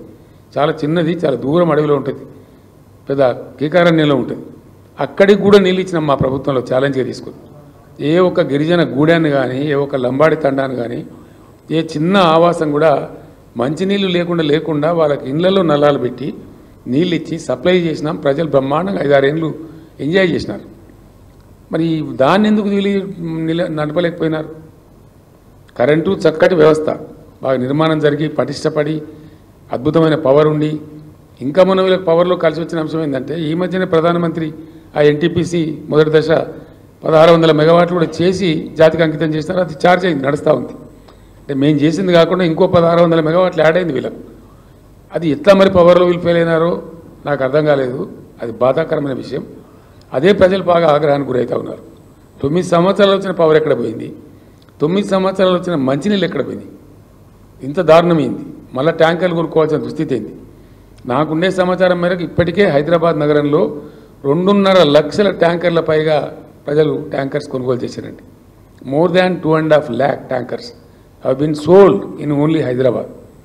మరి దానికి ఏమొచ్చింది, ఎంత ఇబ్బంది వచ్చింది, నాకైతే అర్థం కాలేదు. మరి దాని మీద జరిగే ఆగ్రహానికి ఇప్పుడు వీళ్ళు బలిగాక తప్పదు. ఎందుకంటే ప్రపంచవ్యాప్తంగా వైద్యులు, వైద్య శాస్త్రం అంతా తేల్చి చెప్పిన సబ్జెక్ట్ ఏంటంటే డిసీజెస్ అంటే వ్యాధులు ప్రజలకు వచ్చేది 75% పైబడిన వ్యాధులు డ్రింకింగ్ వాటర్ ద్వారానే కమ్యూనికేట్ అవుతాయి అని మొత్తం వైద్యులు చెప్పినారు. WHO కూడా తేల్చింది. ఆ తదనంతరం మేము దాన్ని ఛాలెంజ్ ఎందుకు తీసుకున్నామంటే ప్రజలకు ఈ వ్యాధులు వచ్చే బాధ కూడా పోతుంది, ఫ్లోరైడ్ బాధ పోతుంది, పుష్కలమైన నీళ్లు దొరుకుతాయి, సంతోషంగా ఉంటారు ప్రజలని మేము చాలా సీరియస్గా తీసుకొని చేసినాం. దానిలో ఎందుకు వైఫల్యం చెందామని నాకైతే అర్థమే కాలేదు. ఈ రోజుకు నాకు అర్థమైతలేదు. I'm really surprised. ఏం కారణం? నడిచిన వ్యవస్థ, బాగా ఉన్న వ్యవస్థ, చాలా అద్భుతమైన వ్యవస్థ, కేవలం సంవత్సరానికి 200 మెగావాట్ల పవర్ మాత్రమే తీసుకునే వ్యవస్థ, అది ఎందుకు చెడిపోయింది? ఎవ్వరు మొరపెట్టుకున్నా దాన్ని పీడించే పరిస్థితి లేదు. నేను అడిగినాను, ఒక 2-3 జిల్లాలకు ఫోన్లు చేసి అధికారులను అడిగినా, ఏమైనా మీరే నిర్మాణం చేశారు, మీరే నడిపినరు, మళ్ళీ ఇప్పుడు మీరే ఉన్నారు కదా, ఎందుకు నడపలేకపోతున్నారు మిషన్ భగీరథ, ఏం కారణం అని అడిగితే, సార్ మా డిపార్ట్మెంట్ అంతా స్వతంత్రం వచ్చినట్టు ఫీల్ అవుతున్నారు మీరు ఊడిపోయిన తర్వాత, ఎవరికి వాడు ఇంటలేడు సార్, ఆ సమీక్షలు కూడా లేవు ప్రభుత్వంలో, మమ్మల్ని అడిగేవాడు కూడా లేడు. ఫ్యాక్ట్ ఇది నాకు చెప్పింది అధికారులు. 3-4 జిల్లాల అధికారులు నేను ఎంక్వైరీ చేస్తే వాళ్ళు ఏం చెప్తున్నారంటే అసలు అడిగేవాడు లేడు, పట్టించుకునేవాళ్ళు లేడు సార్, చిన్న పైపు ఫెయిల్ అయితే కూడా వారం దాకా ఎవరు తిరిగి చూసేవాళ్ళు లేడు, మీరున్నప్పుడేమో అది వేరే పద్ధతి ఉండే, భయం భక్తి ఉండే, ఇప్పుడు అది లేదు, ఒక విచ్చలవిడితనం వచ్చింది, దాని ద్వారానే ఈ దుర్మార్గం జరుగుతూ ఉందని చెప్పి వాళ్ళు చెప్తా ఉన్నారు. అట్లా మరి పేదల బాధనే, పెద్దల బాధనే, కమర్షియల్ వాళ్ళ బాధనే, ఈ శుద్ధమైన జలాలు అందక 4-5 నెలల స్వల్పకాలంలో మళ్ళా ప్రజలు బోర్ల నీళ్లు, ఉప్పు నీళ్ళు తాగే పరిస్థితి తెచ్చిపెట్టింది ప్రభుత్వం. ఆ ఉప్పు నీళ్లు తాగే ప్రజల ఆగ్రహాన్ని కూడా ఇప్పుడు పార్లమెంట్ ఎన్నికలలో డెఫినెట్గా వీళ్ళు చూడబోతూ ఉన్నారు. అందువల్ల అతిసారతో గిరిజనులు చచ్చుకునే బాధలు పోయినుండే, అన్ని బాధలు పోయినుండే. దాని తర్వాత మీరందరూ చూసినది నేను డబ్బా కొట్టుకోవడం కాదు, కేంద్ర ప్రభుత్వం జలశక్తి మంత్రి స్వయంగా పార్లమెంటు వేదికగా ప్రకటించినాడు. 100% ట్యాప్ కనెక్షన్స్ ఇచ్చి పోర్టబుల్ డ్రింకింగ్ వాటర్ సప్లై చేస్తున్న ఏకైక రాష్ట్రం ఇండియాలో తెలంగాణ అని కేంద్ర ప్రభుత్వమే మాకు సర్టిఫికేట్ ఇచ్చింది. ఆ సర్టిఫికేటు పార్లమెంట్ సాక్షిగా పార్లమెంటులో ఆ మంత్రి స్వయంగా చెప్పినాడు. మరి అటువంటి మంచి ఉన్నటువంటి రాష్ట్రం ఇంత బాధ కిందకు వచ్చింది. ఇలా మహిళలు అయితే తిడుతున్నారు రాష్ట్ర ప్రభుత్వాన్ని. ఆ బిందెలు మోస్తూ ట్యాంకర్ల కాడ పోయి ఆ ట్యాంకర్ల కాడ నీళ్లు పట్టుకుంటూ మళ్ళా పాతకాలం వచ్చింది, మళ్ళీ మా కర్మ, మేము అన్నంలో మన్ను పోసుకున్నాం అనే భాష ప్రజలు మాట్లాడుతూ ప్రభుత్వాన్ని చాలా భయంకరంగా తిడుతున్నారు. ఇవి చిన్నగానే కనిపిస్తాయి, చిన్న అంశాలు అనిపిస్తాయి, చిల్లర రాజకీయాలకు చిన్నగా అనిపిస్తాయి, కానీ ప్రజలు కేంద్ర బిందువుగా ఆలోచించే వాళ్ళకి పెద్దగా అనిపిస్తాయి. ఇవి క్షమార్హమైన నేరాలు కావు, ప్రజలు క్షమించలేరు, ప్రజల ఆగ్రహం ఖచ్చితంగా వీళ్ళు చూడబోతారు. దాని తర్వాత ఇంకోటి మూడవది, మేము ఒక పాలసీ తీసుకున్నాం. శాసనసభలో కూడా నేను చాలాసార్లు కుండ బద్దలు కొట్టినట్టుగా నేను చెప్పిన, వ్యవసాయానికి మేము అత్యంత ప్రాధాన్యత ఇచ్చినాం, అనేక వేల కోట్ల రూపాయలు ఖర్చు చేసినాం. కారణం ఏంటంటే వ్యవసాయ స్థిరీకరణ జరగాలి, తెలంగాణలో రైతు నిలబడి ఉండాలి, రైతుని ఎట్టి పరిస్థితుల్లో మళ్ళీ అధైర్యానికి అవిశ్వాసానికి గురి చేయొద్దు అని రైతు వెంబడి మేము ఉన్నాం, బాగా నిలబడ్డాం. 5-6 పనులు మీకు తెలుసు. ఎక్కడ దేశంలో ఎవరు కూడా వాళ్ళ నోట్ల నుంచి కూడా పలకనటువంటి, ఎప్పుడు కానీ ఎరగనటువంటి పెట్టుబడి సహాయాన్ని రైతు బంధు రూపంలో తెచ్చినాం. దాన్ని పటిష్టంగా అమలు చేసినాం. 24 గంటల పాటు వ్యవసాయానికి విద్యుత్ శక్తి ఇచ్చినాం. దాంతో బ్రహ్మాండంగా సంతోషంగా పంటలు పండించుకున్నారు. ఇంట్లో పండుకొని మంచిగా పొద్దున పోయి పెట్టుకునేది, మోటార్లు నడించ పండుకొని మంచిగా పొద్దున్న లేచి చాలా కాన్ఫిడెన్స్తో పోయేది. అట్లాంటిది ఒక్కటేసారి తారుమారు అయిపోయింది. వ్యవసాయ విద్యుత్ శక్తి కనెక్షన్లు పోవటం, మోటార్లు కాలటం, మళ్ళీ రాత్రిపూట బావుల కాడికి పోవాల్సిన దుస్థితి రావడం చాలా ఆగ్రహం తెప్పించింది రైతాంగానికి. అది అరే ఇంత లోపలనే, ఇంత తొందర లోపలనే ఇచ్చేట్లయితుంది. మేము ఆశ్చర్యపడుతున్నాం, ప్రజలు ఆశ్చర్యపడుతున్నాం. చివరికి ప్రజలు చాలా పెద్ద భయంకరమైనటువంటి కోపం మీద ఉన్నారు. 3-4 స్టెప్స్ అండి. ఒకటి రైతు బంధు ఆగం చేసినారు, పెట్టుబడి సాయం ఇవ్వలేదు. నేను అన్ని సభలలో ఓపెన్గా అడిగిన, చాటుకు అడగలేదు రూమ్లో. రైతు బంధు అందరికీ వచ్చిందంటే రాలేదు అని ప్రజలు మొత్తుకోవడం మీరందరూ కూడా టీవీలలో చూసుంటారు బహుశా. చాలా భయంకరంగా ప్రజలలో ఆగ్రహం తెచ్చింది. కరెంటు పోవడం అనేది రెండవ ఆగ్రహం తెచ్చింది. మోటార్లు గాలిపోయి పంటలు ఎండిపోవడం మూడవ ఆగ్రహం తెచ్చింది. అదేవిధంగా వీళ్ళు చెప్పింది ఏంది, కేసీఆర్ గారు 10,000 ఇస్తున్నారు, మేము 15,000 ఇస్తామన్నారు. కనీసం ఆ 10,000 కూడా వేయలే. ఆ 10,000 వేసిందంటే అది కూడా వేయలే, అది కూడా వేయలేకపోయినారు. కారణం ఏందో ప్రభుత్వానికి తెలియాలి, వాళ్ళ గొప్ప మేధావితనం ఏందో మరి దాని సంగతి ఏందో నాకు తెలియలే, నాకు అర్థం కాలే. కానీ ఇప్పుడు డెఫినెట్గా ప్రజల యొక్క కోపానికి గురికాక తప్పదు. రైట్ను ఇప్పుడు ఈ గంట కూడా నడుస్తున్న చరిత్ర. మేము ధాన్యాన్ని ఎట్లా కొన్నామంటే మొలక వచ్చిన బియ్యం ఖరాబ్ అయిపోతుందని తెలిసినా సరే రైతులను ఎందుకు అధైర్యపరచాలని చెప్పి తడిచిపోయిన ధాన్యం మొత్తం కొన్నాం. ఒక పిడికడి ధాన్యం కూడా లేకుండా కొన్నాం. కొన్న ధాన్యానికి డబ్బులు కూడా బ్రహ్మాండంగా మినిమం సపోర్ట్ ప్రైస్ ఖచ్చితంగా వాళ్ళకి వచ్చే విధంగా బ్యాంకుల్లో వేసినాం. డైరెక్ట్ వెళ్ళిపోయి వాళ్ళ బ్యాంకుల్లో పడేది. అది ఒక పెద్ద భయంకరంగా తయారు చేసినారు వీళ్ళు. సివిల్ సప్లైస్ కార్పొరేషన్ ఉంటుంది, దాన్ని ఏం పెద్ద వీళ్ళు బ్రహ్మ పదార్థం చేసేయలేదు, కొత్త కనిపెట్టే అవసరం లేదు. నేను అందుకే మొట్టమొదటి నా క్యాప్షన్ ఏం చెప్పినా అంటే చక్కగా నడుస్తున్న వ్యవస్థలను కూడా నడవకుండా చేయటమే ఇప్పుడు కాంగ్రెస్ మీద ప్రజల ఆగ్రహానికి కారణం. మంచిగా జరిగినటువంటి ప్రజల అనుభవంలో ఉన్నటువంటి ఒక నెల 2 నెలలు కాదు, ఏండ్ల తరబడి ప్రజల అనుభవంలో ఉన్నటువంటి విషయాలు అవి రివర్స్ కావడం, ఇప్పుడు ప్రజలు రివర్స్ కావడానికి కారణమైంది. తప్పకుండా ఆ ధాన్యం కొనుగోలు కూడా చక్కగా జరుగుతలేదు. రెండవది రుణమాఫీ కూడా తీసుకున్నారు, బ్యాంకుల వాళ్ళు నోటీసులు ఇస్తూ ఉన్నారు వాళ్ళకు. ముఖ్యమంత్రి గారేమో మీరు పరిగెత్తండి లగెత్తండి, మేము 2 లక్షల రుణమాఫీ డిసెంబర్ 9 నాడు ఆయన టైం కూడా చెప్పిండు. డిసెంబర్ 9 నాడు 10:30 గంటలకు మొత్తం చేసి పడేస్తే అయిపోతుంది అని ఆయన చెప్పిండు. ఇప్పుడేం మాట్లాడుతున్నాడు ఆయన? చాలా బాధాకరం అనిపిస్తుంది. ఒక ముఖ్యమంత్రి మాట్లాడదగిన మాట కాదు. ఆయన స్వయంగా మరి ఎంత ధైర్యమా, అది ఏం ధైర్యమా లేకపోతే ఆయన అర్భకత్వమా, తెలివి తక్కువతనమా, మూర్ఖత్వమా అర్థం కాదు. డైరెక్ట్గా టీవీ ముందు ఆయన ఏం చెప్తాడంటే, నేను సోషల్ మీడియాలో చూసిన నాకు పిల్లలు చూపెట్టారు, నేను నాకు 1 సంవత్సరం దోపిడీని ఆపేస్తే నా ఎడమ చేతిని ఇచ్చేస్తాం రుణమాఫీ అంటాడు ఆయన. ఆయన స్వయంగా చేసే దోపిడీని 1 సంవత్సరం ఆపేస్తే 40,000 కోట్లు అసలు లెక్కనే కాదు, నేను ఇట్లా ఎడమ చేతితో రుణమాఫీ చేస్తా అంటాడు ఆయన. ఎవరు చెప్పాలి ఆయనకు? ఒక వ్యక్తి యొక్క మూర్ఖత్వానికి కూడా అవధులు ఉంటాయి. ఏం మాట్లాడుతున్నామో తెలిసి అంత ఒళ్ళు తెలియకుండా మాట్లాడకూడదు. అది మీడియా ముందు అసలు మాట్లాడకూడదు. ఎందుకంటే ఇది సోషల్ మీడియా యుగం. మీడియాలో వస్తే ఒక టీవీలో వస్తే టీవీలో ఆగుతలేదు, లక్షల బైట్స్ రూపంలో సోషల్ మీడియాలో, ట్విట్టర్లో, ఇన్స్టాగ్రామ్లో, ఫేస్బుక్లో పోతూనే ఉన్నది. ఆ మాట మాట్లాడు. రెండవది, ఏ ఊరు పోతే ఆ దేవుని మీద ఒట్టు పెట్టుకోవడం. డిసెంబర్ 9 పోయింది, ఇప్పుడు మళ్ళీ ఆగస్టు 15. తెలివిగానే ఏ సంవత్సరం ఆగస్టులో చెప్తలేడు. ఇవన్నీ అయ్యాక అర్థమైతలేదు, అది ఏ ఆగస్టు అర్థమైతలేదు. నేను ఆగస్టు అన్నా కదా, వచ్చే సంవత్సరం ఆగస్టు అంటారు రేపు, అప్పుడు ఏం చేయాలా? ఇటువంటి అనుమానాలు నేను చెప్తున్నా కాదండి. నేను సాయంత్రం పూట వెళ్తుంటాను, ఎందుకంటే బాగా 46-47 డిగ్రీలు ఎండ ఉండే, ఇంట్లో కూర్చునే ఇంత భరించరాకుండా ఉండే. ఆ టైంలో వచ్చేది నా దగ్గర సమూహాలుగా రైతు సంఘాలు కానీ వీళ్ళు కానీ వాళ్ళు కానీ వస్తే వాళ్ళతో చిట్చాట్ చేస్తే వాళ్ళు చెప్పిన ముచ్చటైంది. నాకన్నా కూడా వాళ్ళు ఎక్కువ అడ్వాన్స్ ఉండరు. నేను ప్రతిపక్ష నాయకుడినైనా వాళ్ళే అనుమానం వ్యక్తం చేస్తారు, ఈయన ఆగస్టు అంటుండే, ఏ ఆగస్ట్ సార్ అని నన్ను క్వశ్చన్ చేసి మీరు ముఖ్యమంత్రిని అడుగురా బాబు, నన్ను ఎందుకు అడుగుతారని నేను చెప్పిన. అట్లా ఆ రకంగా వ్యవసాయ రంగాన్ని పూర్తిగా నిర్లక్ష్యం చేయడం, అసలు ఈ ప్రభుత్వం మాకు ఒక శాపమా అని రైతులు మాట్లాడిన మాటలు కూడా నేను సోషల్ మీడియాలో చూసిన. ఈ ప్రభుత్వం రావడమే మాకు ఒక శాపంలాగా ఉంది అని రైతులు భావించడం, దాంతో కూడా చాలా గందరగోళం వచ్చింది. ఆ రైతు భరోసా అని చెప్పి భరోసా లేదు, మను లేదు, రుణమాఫీ లేదు. ఆ ఒట్లు పెట్టుకోవడం కూడా ఒక పెద్ద జోక్ అయిపోయింది. ఏ ఊరికోత ఆ ఊర్ల దేవుళ్ళ మీద ఒట్లు పెట్టడం. ఇక నేను చెప్పిన కదా, కేసీఆర్ను తిట్లు, దేవుళ్ళ మీద ఒట్లు, ఈ 2 తప్ప ఇంకో కార్యక్రమం లేకుండా పోయింది. తద్వారా జరిగిన బాధ ఏంటంటే పంటలు ఎండిపోయింది. ఆ పోను మిగిలిన ఉందా అంటే, ఆ మిగిలిన పడిన దాన్ని మనం కొంటారా అంటే అది కొంటలేరు. అంటే రైతు బంధు కాడ మొదలు పెడితే చివరికి వడ్లు వస్తే వాటిని కొనేదాకా అన్ని స్టెప్పులలో పవర్ సరఫరాలో వైఫల్యం, కాళేశ్వరం మీద అడ్డమైన ఆరోపణలు పెట్టి కథలు పెట్టి దాని పెద్ద ప్రహసనంగా మార్చి దాని మీద కమిషన్ వేసినాం, కాకరకాయ వేసినాం అని చెప్పి వాళ్ళకి తెలియదు, ఏముండదు పాతమాను. వాళ్ళే తిడుతున్నారు, ఆ కమిషన్ వాళ్ళే అంటున్నారు. అట్టెట్లా వదిలిపెట్టినండి, 3 నెలల ముందే పనులు మొదలుపెట్టాలి, ఎట్లా నిర్లక్ష్యం చేసిన మాట్లాడుతున్నారు.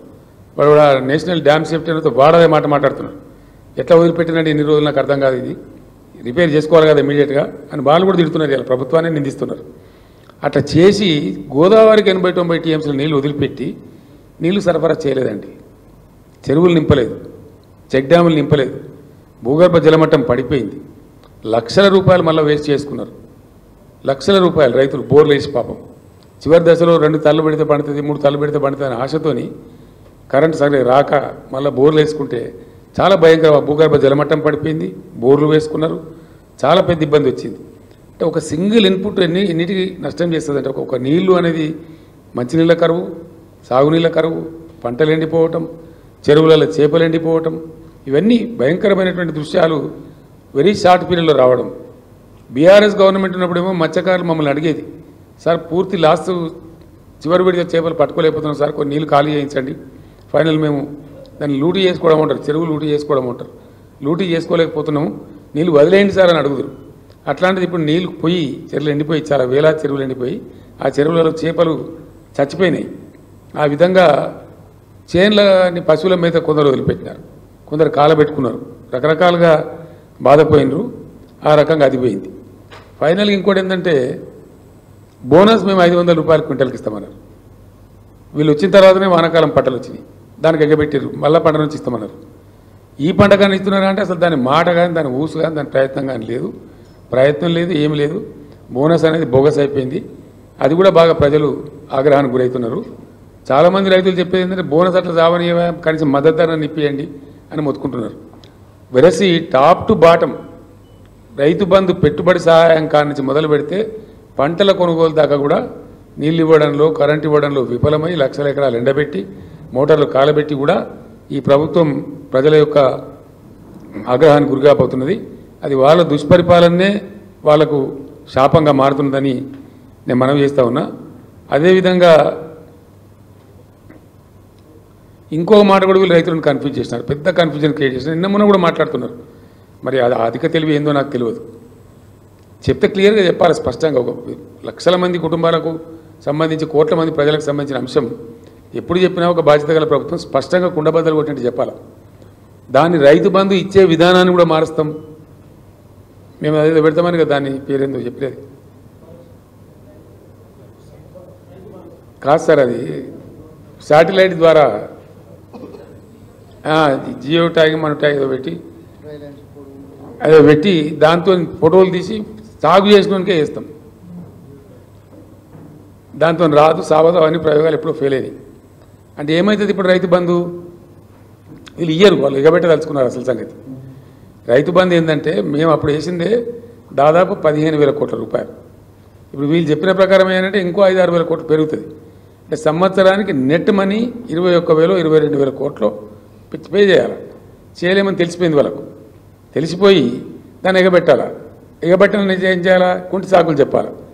ఆ కుంటి సాగులకు ఏంది మేము శాటిలైట్ ద్వారా తీస్తాం, పంట సాగు చేసినోడికే ఇస్తాం. అంటే ఏమనంటే ఇప్పుడు సాగు చేసినోడేవాడు, సాగు చేయనోడేవాడు ఎవడు ఇవ్వాలా? మళ్ళీ ఏ అగ్రికల్చర్ ఏఈఓనో బీఆర్ఓనో సర్టిఫికెట్ ఇవ్వాలి. సర్టిఫికెట్ ఇవ్వాలంటే వాడు లావు అంటాడు. గ్యారంటీ కదా, తప్పని తప్పదు కదా. ఇప్పుడు వ్యవసాయం చేయనుంది చేసినట్టు రాస్తారు, చేసినది చేయనట్టు రాస్తారు. వానికి ఇస్తే రాస్తాడు, లేకపోతే రాయడు. అంటే ఏమవుతుంది? రేపు రైతు బంధు అనేది ఒక అపాస్యం చేయాలని, దాన్ని ఫెయిల్యూర్ చేయాలని, ఫైనల్గా ఎగబెట్టాలనే ప్రయత్నంలో ప్రభుత్వం ఉన్నది అనే ఒక నిశ్చితాభిప్రాయానికి ప్రజలు వచ్చారు. ఇప్పుడు రైతులకు తెలిసిపోయింది ఏదో గోల్మాల్ గోవిందం ఉన్నది తప్ప ఇచ్చే పరిస్థితులు లేరు, వీళ్ళు ఇవ్వలేము అని చెప్పలేక ఇవన్నీ డ్రామాలు ఆడుతున్నారు అనే మాట కూడా రైతులకు అర్థమైపోయింది. ఆ ఆర్థిక భారాన్ని తప్పించుకోవడానికి ఇది ఒక నాటకము, వీళ్ళు చేస్తున్న నాటకం అని కూడా రైతులకు డౌట్ వచ్చింది. దగాపడ్డం, మోసపోయినాం, మంచిగా ఉన్న వాళ్ళం చెడిపోయినాం అనే మాట కూడా రైతులకు ఆగ్రహం తెప్పించింది. ఆ ఆగ్రహం యొక్క ఫలితాలు కూడా ఇప్పుడు కాంగ్రెస్ పార్టీ ఎన్నికల్లో చవి చూడబోతుంది. చేనేత కార్మికులు అండి, ఒకరని కాదు వీళ్ళు. చేనేత కార్మికులు ఏంటంటే 2014 ముందు తెలంగాణ రాకముందు ఒక్కొక్క ఊర్లో 7 ఒక్కొక్క రోజు 11 మంది, 6 5 ఇట్లా చచ్చిపోయినారు, ఆత్మహత్యలు చేసుకున్నారు. భూదాన పోచంపల్లికి నేనే వెళ్ళినా, ఒకటే రోజు 7 చచ్చిపోతే. సరే అప్పుడున్న ప్రభుత్వాన్ని పెట్టుకుంటే వాళ్ళు సాయం చేయలేదు, అది వేరే సంగతి. కానీ దుబ్బాకలో, సిరిసిల్లలో, గద్వాలలో, మన నారాయణపేటలో చాలా చోట్ల ఎక్కడెక్కడైతే చేనేత కార్మికులు ఉన్నారో వందల సంఖ్యలో ఆత్మహత్యలు చేసుకున్నారు. చాలా వల్నరబుల్ లైఫ్ అయిపోయింది వాళ్ళది. దాన్ని గమనించి మేమేం చేసినామంటే వాళ్ళకు ఉపాధి కల్పించాలి, వాళ్ళని బ్రతికించాలి, అట్లనే కొంత పేదలకు సాయం జరగాలి అని మేము ఒక ఎత్తుగడతోని ప్రభుత్వం ఒక మంచి స్ట్రాటజీ తయారు చేసి వాళ్ళకు బతుకమ్మ చీరలు తయారు చేయమని చెప్పినాం, పేద ప్రజలకు పంచిపెడదామని. రంజాన్ కానుకల కోసం బట్టలు తయారు చేయమని చెప్పినాం, క్రిస్మస్ కానుకల కోసం బట్టలు తయారు చేయమని చెప్పినాం, స్కూల్ యూనిఫామ్స్ వాళ్ళకి ఇచ్చినాం, ఇంకా చాలా ప్రయత్నాలు చేసినాం. దాంతో కొంచెం మెరుగున పడ్డారు వాళ్ళు పాపం. అనేక స్కీములు తెచ్చినాం, రంగులు, రసాయనాలు, నూలు 40% 50%కే సప్లై చేసినాం. వాళ్ళకి చేనేత వాళ్ళకి థ్రిఫ్ట్ కార్యక్రమం పెట్టినాం, చేనేత వాళ్ళకు బీమా పెట్టినాం, రైతు బీమా తరహాలో. ఇట్లా పెట్టి ఆ రంగాన్ని మీరు చావకుండా బాబు మీకు కాపాడుకుంటాం అని ప్రయత్నం చేసినాం. వాళ్ళని ఆ రంగం షిఫ్ట్ చేయడానికి వరంగల్లో కాకతీయ మెగా టెక్స్టైల్ పార్క్ కూడా పెట్టినాం, సిరిసిల్ల టెక్స్టైల్ పార్క్ కూడా కేంద్రాన్ని అడిగినాం. ఇట్లా ఆ చేనేత కార్మిక వర్గాన్ని కాపాడుకోవాలని చెప్పి ముమ్మర ప్రయత్నాలు మేము చేసినాం. వీళ్ళు ఏంటంటే ఆ బతుకమ్మ చీర ఆర్డర్లు ఉండే, వాళ్ళు నేసిన బాబతు 379 కోట్ల రూపాయల బకాయిలని వాళ్ళు ఇవ్వని అడుగుతున్నారు. అరే మా బకాయిలను ఇవ్వండి బాబు, కొత్త వాటికి ఆర్డర్లు ఇవ్వలేదు, రంజాన్ తోఫా కూడా ఎగబెట్టినారు ఈసారి, రంజాన్ కూడా కానుకలు ఇవ్వలేదు, అది ఇవ్వలేదు, ప్లస్ వాళ్ళకి ఆర్డర్లు ఇవ్వలేదు. బకాయిలను ఇవ్వండి మేము బతుకుతాం తినాలి కదా మేమంటే బకాయిలు ఇవ్వలేదు కదా అని చెప్పి అడిగితే ఒక కాంగ్రెస్ నాయకుడు వచ్చి వాళ్ళని నిరోధులు అమ్ముకొని బతకమనండి, మొన్నటిదాకా దొబ్బి తిన్నది చాలలేదా, వాళ్ళని పాపడాలు అమ్ముకొని బతకమనండి అని చాలా ఘోరంగా మాట్లాడితే నాకు కోపం వచ్చింది. నేను కొంచెం తీవ్రంగా ఖండించిన. అదేందో నేను మహత్తరమైన తప్పు చేసినట్టు చేనేత కార్మికుల తరఫున మాట్లాడితే వాళ్ళ బాధను ఎక్స్ప్రెస్ చేయాలని కొంచెం వ్యంగ్యం ప్రయోగిస్తే అదేందో నేను మహత్తరమైన తప్పు చేసినట్టు నా గొంతు నొక్కటట్టు నా మీద 48 గంటల నిషేధం పెట్టినారు. అంటే ఏం చేనేత కార్మికుల పక్షాన మాట్లాడే తప్ప ఎందుకు చేయాలి? ప్రభుత్వం ఎందుకు చేసింది? ఆర్డర్లు ఇవ్వరు, బతుకు తెరువు కల్పించరు, చేసిన పనికి కూలి అడిగితే ఇవ్వరు, ప్రభుత్వంలో పెండింగ్ ఉన్న బకాయిలు అడిగితే ఇవ్వరు, చివరికి నిరోధులు అమ్ముకోండి అని వాళ్ళని అవమానిస్తారు. ఇట్లా చాలా ఘోరమైన కథ. మళ్ళీ ఇప్పుడు 4 చేనేత కార్మికులు చచ్చిపోయారండి, ఆత్మహత్య చేసుకున్నారు సిరిసిల్లలో. అక్కడ స్థానిక నాయకులు వాళ్ళని పరామర్శిస్తూ ఉన్నారు. వీళ్ళకి చేనేత కార్మికులు ఎట్లా వట్లేస్తారండి? ఎందుకు వేస్తారు? వెయ్యరు డెఫినెట్గా. వాళ్ళ ప్రతాపం ఎంత చూపెడతారు. ఇప్పుడు వాళ్ళు ఇవ్వకపోగా వాళ్ళ యొక్క ఆత్మగౌరవాన్ని దెబ్బతీసినారు కాబట్టి డెఫినెట్గా ఆ గ్రామ వర్గాల నుంచి తప్పదు. అదేవిధంగా పల్లె ప్రగతి, పట్టణ ప్రగతి అని చెప్పి మేము 12,769 గ్రామ పంచాయతీలు రాష్ట్రంలో ఉంటే నేను పట్టుబట్టి ఎంబడబడి ఆల్ 12,769 గ్రామాలకు ట్రాక్టర్లు సమకూర్చాం. ఇండియాలో 1 అండ్ ఓన్లీ స్టేట్ తెలంగాణ. 12 అంటే అన్ని గ్రామ పంచాయతీలకు 300 జనాభా 500 జనాభా ఉన్న గ్రామ పంచాయతీలకు కూడా ట్రాక్టర్లు సమకూర్చిన ఏకైక రాష్ట్రం తెలంగాణ బీఆర్ఎస్ ప్రభుత్వ ఆధ్వర్యంలో. ఇది మీరందరూ సాక్షులు. దానికి అనేక మంది అధికారులకు అనేక మంది అనుమానాలు ఉంటే నేను చెప్పి వాళ్ళని దబాయించి ఆ రోజు ఇప్పించినాం. ట్రాక్టరు, ట్రాలీ, టాంకర్ 3 ఇప్పించినాం. దాంతో ప్రయోజనం ఏంటంటే రోజు చెత్త తీసే పద్ధతి, ఖచ్చితంగా హరితారం మొక్కలు కాపాడే పద్ధతి ఒక ఆనవాయితీ వచ్చింది. దాంతో ఒక అలవాటు వచ్చింది. ప్రతి 3-4 నెలలకోసారి పల్లె ప్రగతి, పట్టణ ప్రగతి డ్రైవ్ పెట్టి పట్టణాలను, పల్లెలను పరిశుభ్రంగా మార్చినాం. ఇలా 5 నెలలు అయిపోయింది, 6వ నెల నడుస్తూ ఉంది.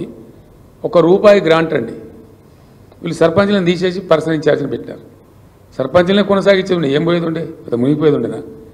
వాళ్ళు కొనసాగితే కొంత మంచిగా చూడడం ఏడుదురు, కానీ వాళ్ళని తీసేసి పర్సనల్ ఇన్ఛార్జిని పెట్టి ఒక్కటంటే ₹1 కూడా విడుదల చేస్తలేరండి. పాత బకాయిలకు విడుదల చేస్తలేరు, కొత్త ఇస్తలేరు. తద్వారా ఏమైంది? ఆ ట్రాక్టర్లు నడిచిన డీజిల్ బిల్లులు పేరుకపోయింది. ఆ పంపువాడు డీజిల్ వేయమంటే పోయిస్తలేడు. దాంతో ట్రాక్టర్లు నిలిచిపోయినాయి, చాలా గ్రామాలలో నిలిచిపోయినాయి. తద్వారా చెత్త పేరుకపోతూ ఉంది, పల్లెలలో చెట్లు ఎండిపోతూ ఉన్నాయి, హరితహారం చెట్లు. అయినా వీళ్ళకి చీమ కుట్టినట్లేదు. వీళ్ళు చిల్లర రాజకీయాలకు ఇచ్చిన ప్రాధాన్యం ఇట్లాంటి ప్రజా కార్యక్రమాలకు వీళ్ళు ఇయ్యలే. అవన్నీ కూడా ఇప్పుడు ప్రజల ముందు ఉన్నాయి. నాకు చూపెడుతున్నది ఇక చూడు సార్, అది మధ్యలో నిలిచిపోయింది ఇంటిగ్రేటెడ్ మార్కెట్ అని మంచిర్యాలలో నాకు చూపెడుతున్నారు జనం. మీరు శాంక్షన్ చేసిన సార్ వీళ్ళు మొదలు పెడతలేరు అని చేసినారు. అనేక పట్టణాలకు మేము ఇచ్చిన గ్రాంటు అనేక 25 కోట్లు 30 కోట్ల పోయిన ప్రకటించిన, అంతకుముందు విడుదల చేసేది అవన్నీ కూడా రివర్స్ చేసినారు, కంప్లీట్ రివర్స్ చేసినారు. ఈ రకంగా ఆ గ్రామాలను, పట్టణాలను కూడా నెగ్లెక్ట్ చేసినారు. స్పష్టమైన తేడా బీఆర్ఎస్ ప్రభుత్వానికి, ఇప్పుడున్న కాంగ్రెస్ ప్రభుత్వానికి అవి చూపెడుతున్నాయి. ఆ గ్రామాలు, పట్టణాలు అద్దంలో చూపెడుతున్నాయి. దళిత బంధు, దీనిలో ఏదైనా పాత బిల్లులు ఇవ్వలేదు, అన్నీ గందరగోళం అవుతూ ఉన్నది. వాళ్ళు ప్రజలకి వీళ్ళ వల్ల ఈ రాష్ట్రం ముందరికి పోదని కూడా గ్రహించారు. దళిత బంధు మేము 1,30,000 మందికి శాంక్షన్ చేసాం. ఎందుకు వాపసు తీసుకోవాలంటే దాన్ని? వీళ్ళు ఇచ్చిన హామీ ఏంది? 6 గ్యారెంటీలలో మన గ్యారెంటీ దాన్ని ఇచ్చింది ఏంది? కేసీఆర్ 10 లక్షలు ఇస్తుండో మేము 12 లక్షలు ఇస్తామని చెప్పినారు. ఆ 12 లక్షల మాట దేవుడు ఎరుగు నువ్వు ఇవ్వకున్నా మంచిదే. కానీ ఆ ఇచ్చిన 10 లక్షలు మేము రిలీజ్ చేసిన ఫండ్స్ కలెక్టర్ల దగ్గర పోయి జమ అయి ఉంటే వాటిని ఫ్రీజ్ చేసిందండి. ఫ్రీజ్ చేయడమే కాదు, రాష్ట్ర ప్రభుత్వం వెనక్కి తెప్పించుకున్నది కలెక్టర్లను దబాయించి. దాని మీద చెప్పలేదు. మేము ఇస్తామన్న 12 లక్షలు ఎప్పుడు ఇస్తాం, ఏ నెల నుంచి ఇస్తాం, కనీసం ఇస్తామా ఇయ్యమా, దళిత బంధు ఎగబెడుతున్నామా, ఏమీ చెప్పరా. చెప్పకుండా నిరుపేదలైనటువంటి అట్టడుగు జాతి ప్రజలను బాగు చేద్దామని మేము ఒక హంబుల్ బిగినింగ్ చేస్తే ఆ రకంగా దాన్ని కూడా అట్లా చేసినారు. అంటే అది కూడా పెద్ద కోపానికి, దళిత వర్గాల్లో కోపానికి కారణమవుతున్నది. గొల్ల కుర్మలకు మేము గొర్రెలు ఇచ్చినామండి. నేను ముఖ్యమంత్రి తర్వాత రివ్యూ చేస్తే రోజు ఇంపోర్ట్ అవుతున్న వేల గొర్రెలు అని తెలిస్తే ఇది మంచిది కాదు రాష్ట్రానికి అని చెప్పి మనం గొర్రెలు పెంచాలి, మనకు 30 లక్షల మంది యాదవ జనాభా ఉందని దానికి పెద్ద కార్యక్రమం పెట్టి చేసినాం. చాలా సంతోషంగా పెంచినారు. అసలు కేసీఆర్ గొర్రెలు అని మాట్లాడేది ఊళ్ళలో, గ్రామాలలో. అట్లాంటి పరిస్థితి వచ్చినుండే. వచ్చి బ్రహ్మాండంగా షీప్ పాపులేషన్లో ఇండియాలో మనం నంబర్ 1 అయిపోయినాం, రాజస్థాన్ మించిపోయినాం. అట్లాంటిది అది బంద్ పెట్టేసినారు. ఇలా ఇస్తారా ఇయ్యరా అనిశ్చిత, వాళ్ళ డబ్బులు చెల్లించున్నారు యాదవులు, వాళ్ళంతా కోపం మీద ఉన్నారు. వీళ్ళు వాగ్దానం ఏం చేసినారు, నేరుగా యాదవ సోదరులకు 2 లక్షలు ఇస్తాం, వాళ్ళు చేసుకొని కొనుక్కోని చెప్పారు. 2 లక్షలు కాదు, కట్టమాట డిపాజిట్కే దిక్కులేదని చెప్పి ఇలా వాళ్ళ ఆగ్రహం, ఆ గొర్రెల పథకం పోయిందని యాదవులు ఆగ్రహంతో ఉన్నారు. ఎందుకు నిలిపేసినో మనకు అర్థమైతే లేదు. ఇది కూడా కేసీఆర్ ఆనవీళ్ళని సరిపేస్తామనే ప్రయత్నమా, పిచ్చి ప్రయత్నమా నాకైతే అర్థం కాలేదు. ఆ విధంగా అది కూడా దెబ్బతీసినారు. ఇట్లా నీ చేప పిల్లలు కూడా బ్రహ్మాండంగా చేసినాం మేము. అద్భుతంగా మత్స్యకారులు వేల కోట్ల సంపద సంపాదించినారు. ఇలా చేపలు చెరువులలో ఎండిపోయి చచ్చిపోతూ ఉన్నాయి. వాళ్ళు కూడా అయోమయానికి గురైనరు. అది ఇబ్బంది జరిగింది. ఫీజు రియంబర్స్మెంట్ ఇచ్చిన దిక్కులేదు గత 5 ఏళ్ళ నుంచి, రూపాయి కూడా విడుదల లేదు. విద్యార్థులు పెద్ద అయోమయం. ఆ ఇన్స్టిట్యూట్ వాళ్ళు మొత్తుకుంటున్నారు, మేము జీతాలు ఇవ్వలేకపోతున్నాం సార్, కొద్దిగా మీరన్నా రేజ్ చేయండి, అట్లా ఇస్తారేమో అని నాకు వచ్చి చెప్తా ఉన్నారు. No fee reimbursement in the last 5 months. ఏం జరిగిందో భగవంతుని తెలుసు. మరి డబ్బులు ఎక్కడికి పోతున్నాయో తెలియదు. దాని మీద కాన్సన్ట్రేషన్ లేదు. అది ఇబ్బందుల్లో ఉంది. గురుకులాలలో కలుషిత ఆహారం. 3-4 విద్యార్థులు చాలా అతీవ్రస్తకు గురై అందులో 2 చచ్చిపోయినారు. దాదాపు 150 మంది అస్వస్థతకు గురై హాస్పిటల్ పాలైనారు. మరి ఈ రకంగా ఏం జరుగుతూ ఉంది అసలు? సమీక్ష లేదు, మన్ను లేదు, మందిని తిట్టడం, రైతు బంధు అడిగితే చెప్పుతోని కొడతానము అనడం, ఇటువంటి దురుసు మాటలు తప్ప, అతి ప్రవర్తన తప్ప ఏ ఒక్కటి కూడా లేదు. ఓవర్సీస్ స్కాలర్షిప్ మేము 20 lakhs పెట్టినాం. ఇండియాలో ఏ రాష్ట్రంలో లేదు. పేద పిల్లలు చదువుకోవాలని అంబేద్కర్ గారి పేరు మీద, పూలే గారి పేరు మీద మేము ఒక 20 లక్షల ఓవర్సీస్ స్కాలర్షిప్ పెట్టి విజయవంతంగా ఇచ్చినాం. ఈవెన్ బ్రాహ్మణులలో ఉన్న నిరుపేదలకు కూడా ఇచ్చినాం. అది కంప్లీట్ క్లోజ్ చేసి పడేసినారు. అది బంద్ చేశారు. ఇట్లా అనేక రంగాలలో, ఈవెన్ హెల్త్ డిపార్ట్మెంట్లో కూడా న్యూట్రిషన్ కిట్లు బంద్ చేసినారు, కేసీఆర్ కిట్లు బంద్ చేసినారు. దాని మీద లేబుల్స్ అంటిస్తూ ఉన్నారు కేసీఆర్ పేరున్నదని. అట్లనే అనేక దుర్మార్గ కార్యక్రమాలు జరుగుతూ ఉన్నాయి. వాటిని బంద్ పెట్టినారు. సీఎంఆర్ఎఫ్ అంటే అసలు మునుపు ఈజీగా ఒక ఎమ్మెల్యేని కలిస్తే నిమిషాల లోపల తీసుకోవచ్చు అనేటువంటి అభిప్రాయం ఉండేది ప్రజలలో. ఎమ్మెల్యేనో, ఎమ్మెల్సీనో, ఎంపీ గారినో కలిస్తే సీఎంఆర్ఎఫ్ అడిగితే అసలు వద్దనకుండా ఇచ్చినాం మేము, నో అనకుండా ఇచ్చినాం. లక్షలాది కుటుంబాలు బాగుపడ్డాయి సీఎంఆర్ఎఫ్తో. అది కంప్లీట్ డెడ్ స్టాప్ చేసినారు. ఎప్పటి నుంచి ఇస్తారో తెలియదు. అది కూడా చాలా తీవ్రమైనటువంటి కోపం జరిగింది. ప్రజలలో బాగా కోపం ఉంది. అది కూడా ఒక రకంగా ఉన్నాయి. ఇట్లా చాలా చాలా చెడ్డ మాటలు మాట్లాడి అతి దురుసు ప్రవర్తన పోయినారు. ఫైనల్గా వస్తే కోపాన్ని తెప్పించిన బాధ, ప్రజల కోపం తెప్పించిన బాధ ఏంటంటే, రోజు లేదా శాసనసభలో కానీ బయట కానీ అంత గలీజ్గా మాట్లాడుతూ, చండాలంగా మాట్లాడుతూ, జనరల్గా కేసీఆర్ని టైగర్ అంటారు మా వాళ్ళు, మా పార్టీ వాళ్ళు కానీ ప్రజలు కానీ అంటారు, పులి అంటారు. పులిని బోన్లో వేస్తాం, చెర్లపల్లి జైల్లో వేస్తాం, మేము చెర్లపల్లి జైల్లో డబుల్ బెడ్రూమ్ ఇల్లు కట్టిస్తాం. నా మీద చాలా చండాలంగా దురుసుగా మాట్లాడి ఒక దుర్మార్గమైన పద్ధతిలో దుర్భాషలు ఆడడం. ఎందుకు ఎత్తారని నాకు అర్థం కాదు. ఏం కారణం? నా మీద దుర్భాషలు మాట్లాడి నువ్వు సాధించేది ఏంటి? తెలంగాణ 2014-15లో 1,24,000 కోట్ల పర్ క్యాపిటా ఉంటే, 1,24,000 రూపాయలు ఉంటే పర్ క్యాపిటా 3,13,000 తీసుకొని పోయినాం మేము. అది కేసీఆర్ చేసిన తప్ప.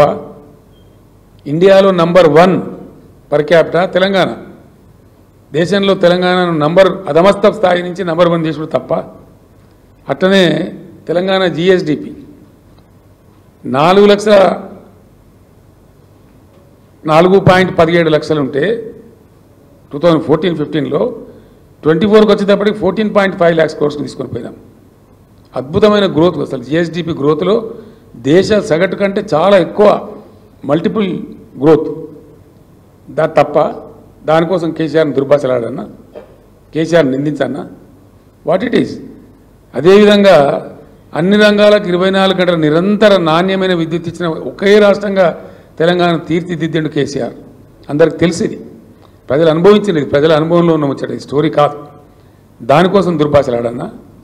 వ్యవసాయానికి 24 గంటల ఉచిత కరెంట్ ఇచ్చిన ఒకే ఒక్క రాష్ట్రం తెలంగాణ. రైతులకు మీటర్లు పెట్టమని మోడీ చెప్తే 25,000 కోట్లు కట్ చేసినా కూడా తల దించకుండా నేను మోటార్లు పెట్టలే. వాళ్ళకి నడిపినాం, వాళ్ళకి కాపాడినాం. దానికోసం కేసీఆర్ని దుర్భాషలాడన్నా? దేనికోసం దుర్భాషలాడాలా? దేనికోసం నిందించాలా కేసీఆర్ను? వడ్ల ఉత్పత్తిలో పంజాబ్ను తలదని అగ్రగామి రాష్ట్రంగా నిలబెట్టినందుక? దేనికోసం తలదన్నాలా? ఎందుకోసం తలదన్నాలా? అత్యధిక పచ్చదనంలో 7% పెంచిరని చెప్పి సెంట్రల్ గ్రీన్ అథారిటీ వాళ్ళు అవార్డు ఇచ్చింది తెలంగాణకు. ఎన్నో అవార్డులు వచ్చినాయి. దానికోసం కిందిమిచ్చేయన్నా? సంక్షేమంలో దేశంలో నంబర్ 1 రాష్ట్రంగా తీర్చిదిద్దడానికి కిందిమిచ్చేయన్నా? దేనికోసం చేయాలా? ఎక్కడ ఎవడు దిక్కులేక, అసలు గతి లేక ఇంకెక్కడ తెలంగాణ అనుకొని ఎక్కడోడక్కడ పండుకున్న టైంలో నేను ఒక్కనిగా బయలుదేరి 14 సంవత్సరాలు అవిశ్రాంత పోరాటం చేసి అనేక అవమానాలు భరించి ఈ జాతిని విముక్తం చేసి రాష్ట్రం నుంచి విడదీసి ప్రత్యేక రాష్ట్రం ఏర్పాటు చేయించి ఇన్ని రంగాలలో ఇంత అద్భుతమైనటువంటి పరిస్థితికి తెలంగాణ తీసుకొని పోతే ఆ తెచ్చిన వ్యక్తిని తిడతా ఉంటే తెలంగాణ సమాజానికి దుఃఖం కలగదా? బాధ కలగదా? గుండెలో తడినోనికి, తెలంగాణ మేధావికి, తెలంగాణ అస్తిత్వం పట్ల ఆరాటం ఉన్న వాళ్ళకు బాధ కలుగుతుంది కదా సహజంగానే. అది కూడా ఒక పెద్ద భయంకరమైన వాళ్ళే కొనుక్కున్నారు. ఇట్లా చాలా చాలా ర్యాంక్స్ అండి. నేను చెప్తే ఒక 100 ఉన్నాయి. Health survival index, world happiness index, ఎన్నో వాటిల్లో తెలంగాణ ఎన్నిట్లలోనూ ఉంది. రైతు బంధు లాంటిది అయితే జెండర్ ఈక్విటీ ఇండెక్స్ కావచ్చు, డెమోక్రసీ ఇండెక్స్ కావచ్చు, హ్యూమన్ డెవలప్మెంట్ ఇండెక్స్ కావచ్చు. అసలు దేశ సగటు మాకు ఎక్కడ లేదు. మేము అందంత దూరం పోయినాం. ఏ రాష్ట్రం కూడా మాకు సమీపంలో లేకుండే. ఇవన్నీ కూడా చేసినాం. ఇవన్నీ చేసిన కేసీఆర్ని పట్టుకొని అడగోలు మాటలు మాట్లాడి దుర్భాషలాడి కించపరుస్తామని వాళ్ళ సమయాన్ని వృధా చేసి పాలసీ ఫార్మేషన్ టైం వెచ్చించకుండా ఇవన్నీ చేస్తే ప్రజలకు తప్పకుండా బాధ కలిగింది. ఆ ఆగ్రహం ఇప్పుడు వీళ్ళు చవి చూడబోతూ ఉన్నారు. ఇక భారతీయ జనతా పార్టీ మరొక పార్టీ. అది సరే. అయితే ఇప్పుడు భారతీయ జనతా పార్టీ గోబెల్స్ అంటూ బతికింటే పాపం వాడు సిగ్గుకు చచ్చిపోతుండే. అంత భయంకరమైన గోబెల్స్ ప్రచారం చేస్తుంది భారతీయ జనతా పార్టీ. ఎంత దారుణం అంటే అబ్కీ బార్ 400 పార్. నేను చెప్పిన 400 పార్ గ్యారంటీ అవుతుంది. బీజేపీ ఎంపీల సంఖ్య కాదు, కానీ కర్మగాలి బీజేపీ మళ్ళీ గెలిస్తే డీజిల్ పెట్రోల్ ధర మాత్రం 400 రూపాయలు దాటిపోతుంది గ్యారంటీ. వాళ్ళ పిచ్చికి వాళ్ళ ఉన్మాదానికి అవధులే ఉండవు. ఇక అంత దారుణంగా పెరిగిపోతాయి. ఎందుకంటే బీజేపీ ఎజెండాలో ఏనాడు కూడా పేద ప్రజల భాష ఉండదు, కార్మికుల భాష ఉండదు, రైతుల భాష ఉండదు. వాళ్ళ ఎజెండానే ఉండదు అసలు. ఈ పేదలు ప్రజలు, సామాన్య ప్రజలు, దళితులు, గిరిజనులు, రైతులు వాళ్ళ ఎజెండాలనే ఉండదు అసలు. వాళ్ళ ఎజెండాలో ఫిటే కాదు అది. వాళ్ళు మాటనే మాట్లాడదు. ఇప్పుడు నిన్నమా 10 ఏళ్ళ నరేంద్ర మోడీ నోట్ల ఎప్పుడన్నా ఆ మాట విన్నామా మనం? లేదా బీజేపీ అధ్యక్షుడి నోట్లో విన్నామా? ఆ మాట విననే రాదు అసలు ఆ మాట. ఎందుకంటే అన్ని జూటా నినాదాలు, ఒక 150 నినాదాలు ఇచ్చిండు ఆయన నరేంద్ర మోడీ. ఫస్ట్ నినాదం విదేశాల నుంచి నల్లధనం వాపసు తెచ్చి ఇంటికి 15 లక్షలు ఇస్తాడు. మరి మీకు వచ్చిన వేళ విలేకరులకు నాకు తెలియదు, నాకైతే రాలే. మనిషికి 15 లక్షలు, ఇంటికి 15 లక్షలు ఇస్తామన్నారు. కంప్లీట్ జూటా. మళ్ళీ తర్వాత ఇమ్మీడియట్గా ఓ చునావీ జుమ్లాతా అన్నారు. చునావీ జుమ్లా ఎన్నికలలో చెప్పిన జుమ్లా అని, అది జుమ్లా పార్టీ, జూటా పార్టీ అని చెప్పి వాళ్ళే మళ్ళా ప్రకటించుకున్నారు. ఇక సబ్కా సాత్ సబ్కా వికాస్ ఏం జరగలేదు, దేశక సత్యనాశ అయింది. సబ్కా సాత్ లేదు, సబ్కా వికాస్ లేదు, మను లేదు. ఎవరి వికాస్ జరిగిందంటే గిరిజనుల, దళితుల, మహిళల, రైతుల. 750 మంది రైతులను పుట్టన పెట్టుకున్నారు కదా ఢిల్లీలో. రైతు ఉద్యమం జరుగుతుంటే వాళ్ళని నక్సలైట్ అని, అర్బన్ నక్సలైట్ అని నానా దుర్భాషలాడి 750 మంది రైతులకు హత్యలకు కారకుడు నరేంద్ర మోడీ. చాలా ఘోరంగా తులనాడిండు వాళ్ళని. మళ్ళీ చివరికి ఉత్తరప్రదేశ్ ఎన్నికలు వస్తే వాళ్ళతోనే మాఫీ అని చెప్పి దండం పెడతాను. ఆ చట్టాలు వాపసు తీసుకొని తోక ముడిచి మళ్ళా క్షమాపణ వేడుకున్న అతి దుర్మార్గమైన ప్రధానమంత్రి నరేంద్ర మోడీ. ఇది 10 సంవత్సరాల నుంచి ఆయన చరిత్ర జరుగుతూ ఉంది. మేక్ ఇన్ ఇండియా ఏమైనా నచ్చిందా? మేక్ ఇన్ ఇండియా లేదు, మను లేదు, అంతా పట్టిదే జూటా. డిజిటల్ ఇండియా ఏమైనా వచ్చిందా? 100 స్మార్ట్ సిటీలు ఏ ఒక్కటన్నా అయిందా? అట్లనే స్కిల్ ఇండియా ఏమి అంత బట్టి ఇటువంటి ఒక 150 కథలు అన్ని బట్టి డైలాగులు ఊకదంపుడు ముచ్చట్లు తప్ప ఇక రైతుల ఆదాయం రెట్టింపు చేస్తామన్నాడు. వాళ్ళు చచ్చిపోతా ఉన్నారు, వాళ్ళు జావ కొడుతున్నారు. 2 కోట్ల ఉద్యోగాలు ప్రతి సంవత్సరానికి ఇస్తామన్నారు. ఇలా 30 లక్షల ఖాళీలు కేంద్ర ప్రభుత్వంలో. అది భయంకరమైన విషయం. బుల్లెట్ ట్రైన్ అన్నాడు, అది రాలేదు, మను రాలేదు. స్వామినాథన్ సిఫార్సులు అన్నాడు, అది కాలేదు. అంతా వాటికి గ్యాస్. నరేంద్ర మోడీ 10 ఏళ్ల కాలం అంతా ట్రాష్ గ్యాస్ తప్ప ఏ ఒక్క వర్గం ప్రజలకు కూడా ఏ మేలు జరగలే. ఇక పోతే ఘోరాతి ఘోరంగా ఆయన వైఫల్యం ఏంటంటే GDP growth, countries GDP growth 2004-14 మధ్య 6.8 ఉండేనండి growth. GDP, national GDP growth was 6.8%. ఘనత వహించిన విశ్వగురువు గారి కాలంలో 5.8కి వచ్చింది. ఈ దేశం ముందరికి పోయినట్ట వెనకకు పోయినట్ట? దయచేసి మీరు అందరు రాయాలి, ప్రజలకు తెలవాలి ఈ సంగతి. నేను మీ అందరిని రిక్వెస్ట్ చేస్తూ ఉన్నా. లైవ్ పోతా ఉంది నాకు తెలుసు, but still I request all the print media to kindly highlight these things so that ప్రజలకు తెలిసే న్యాయం జరుగుతుంది, వాళ్ళు నిర్ణయం తీసుకుంటారు. 14కు ముందు అంటే నరేంద్ర మోడీ గారికి ముందు 6.8% ఉన్నటువంటి జీడీపీ గ్రోత్ రేటు 6.8%. 2014 మోడీ గారి 10 ఏళ్ల కాలంలో 5.8%కి వచ్చిందండి. ఈ దేశం వెనుకకు పోయినట్ట, ముందు పోయినట్ట, ఏమైనట్టు? లెక్కకైతే కనీసం 8% గ్రోత్ ఉండాలి. ఈయన చాలా చాలా భయంకరము. జాబ్లెస్ గ్రోత్ మాత్రం బాగా పెరిగిందండి ఇండియాలో. నిరుద్యోగిత విపరీతంగా పెరిగింది నరేంద్ర మోడీ గారి కాలంలో. ఏం లేదు, పొద్దున్న లేస్తే దేశం కోసం ధర్మం కోసం అని మాట్లాడితే ఒక సంస్కృత విశ్వవిద్యాలయం పెట్టినరా? ఏమైనా చేసినరా? బట్టిగా డప్పు కొట్టుకుంటే తప్ప ఏమి లేదు. ఏ రకమైనటువంటి ఇది లేదు. ఇట్లా ఈ భ్రమలో దేశాన్ని తీసుకొని పోవడం, ఒక రకమైనటువంటి ఉన్మాద స్థితిలోకి దేశాన్ని నెట్టివేయడం, విద్వేషం పెంచడం, ఈ చర్యలు తప్ప దేశానికి కొరిగిందేమీ లేదు. ఇప్పుడు చాలా చాలా ఘోరాలు జరిగినాయి. అందువల్ల వాళ్ళ ఏడలో కూడా చాలా విముఖత ఉంది తెలంగాణ ప్రజలలో. ముఖ్యంగా 2-3 అంశాలు. ఒకటి ఏంటంటే గోదావరిని ఎత్తుకొని పోతా అంటాడు ఆయన. రాష్ట్ర ప్రభుత్వానికి పంపించిండు. NWD అని ఉంటుంది, నేషనల్ వాటర్ డెవలప్మెంట్ ఏజెన్సీ అని ఉంటుంది. దాని ద్వారా 3 రాష్ట్రాలకు పంపినాడు. మహారాష్ట్ర, కర్ణాటక, తెలంగాణ, ఆంధ్ర 4 రాష్ట్రాలకు పంపినాడు. మీ అభిప్రాయాలు చెప్పండి, మీరు చెప్పకుండా కానీ మేము ముందుకెళ్ళిపోతాం అనేంత దురుసుగా పంపినాడు. మరి తెలంగాణ రాష్ట్రానికి 2 తెలుగు రాష్ట్రాలకు కూడా ఉన్న ఒకే ఒక వనరు గోదావరి. కృష్ణ అప్పుడప్పుడు కష్టపెడుతుంది, మనం నీళ్ళు రావు, అప్పుడప్పుడు కొన్ని సంవత్సరాలు ఎండిపోతుంది. సర్ప్లస్ వాటర్ వచ్చే నది ఒక గోదావరి.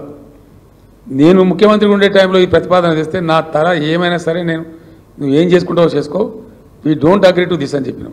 వై అని అడిగాను. ఎందుకు ఒప్పుకోవు? నేను చెప్పిన మా తెలుగు రాష్ట్రాల యొక్క వాటా ముందు తేల్చు, ఆ వాటా కేటాయించు అధికారికంగా, దెన్ సర్ప్లస్ ఉంటే ఆలోచిద్దాం. కానీ మా వాటానే తేల్చకుండా, మా అవసరాల గురించి పట్టించుకోకుండా నువ్వు గోదావరిని తీసుకుపోయి ఇవనుకో అప్ప చెప్తా అంటే ఇది ఎక్కడ అన్యాయం? ఎట్లా తీసుకుపోతావు? నువ్వు మా నోట్లో మన్ను పోస్తావా? మళ్ళీ మేము తాగునీళ్ళకి సావన్నా అని ఒప్పుకోలేను. నేను ఎప్పుడు కూడా ఒప్పుకోలే. కాబట్టి ఆ రకంగా ఇవాళ తీసుకొని పోతా అంటాడు ఆయన. వీళ్ళని ఏం చేసింది? KRMB నేనున్నప్పటి నుంచే ఉంది. వాడు నేనున్నప్పుడు కూడా మా మీద పెత్తనం చేయాలని ప్రయత్నం చేసింది. నేను చెప్పిన shut up, be there in your limits అని చెప్పిన. నేను వాడి మా మీద కర్ర పెత్తనం చేయబోతే నేను చెప్పిన no, you are only a coordinator between 2 states. నువ్వు మాకంటే you are not above us, be in your limits అని చెప్పినాం KRMBకి. కానీ వీళ్ళేమో ఈ దద్దనగాలు తీసుకుపోయి వాళ్ళకి అప్పచెప్పినారు. నాగార్జున సార్ కట్ట మీద పోలేని స్థితి తెచ్చినారు ఈరోజు. మనం పోలేం, ఇప్పుడు ఎవరం పోలేం. మొన్న ఆంధ్ర టేల్పాండ్ నుంచి నీళ్ళు తరలించుకొని పోతున్నా కూడా మాట్లాడిన పరిస్థితి లేదు. వీళ్ళు తీసుకొని పోయినారు, వాళ్ళు 4 TMCలు నీళ్ళు తీసుకొని పోయినారు. ఆ విధంగా ఈ గోదావరిని కూడా ఎత్తుకొని పోతానని అంటున్నాడు నరేంద్ర మోడీ. ఈ రకంగా నేను ప్రజలకు కూడా ఈ సందర్భంగా మనవి చేసేది ఏంటంటే, మీరు మంచి స్పందన ఇచ్చినారు, నా బస్సు యాత్రను విజయవంతం చేసినారు. I'm very grateful. నేను చాలా ధన్యవాదం తెలుపుతున్న ప్రజలందరికీ. నాకు అంత మంచి వెల్కమ్ చెప్పినందుకు, ఆవేశపూరితమైనటువంటి స్వాగతం చెప్పినందుకు, బ్రహ్మాండమైన స్పందన ఇచ్చినందుకు, నన్ను కలిసి మీ బాధలు తెలియజేసినందుకు నేను మీ అందరి కృతజ్ఞతలు తెలుపుతా ఉన్నా. ఒక్కటే మాట మీకు మనవి చేస్తూ ఉన్నా, ఆనాడు తెలంగాణ ఉద్యమం నేను ప్రారంభించినాడు ఎవరికి నమ్మకం కూడా లేదు. తెలంగాణ వస్తుంది అనే నమ్మకం ఎవరికి లేకుండే. కానీ 14 ఏళ్ళు అద్భుతంగా నేను పురోగమించి చాలా బ్రహ్మాండంగా తెలంగాణ రాష్ట్రం తెచ్చి మీకు అప్పచెప్పిన విషయం మీకు తెలుసు.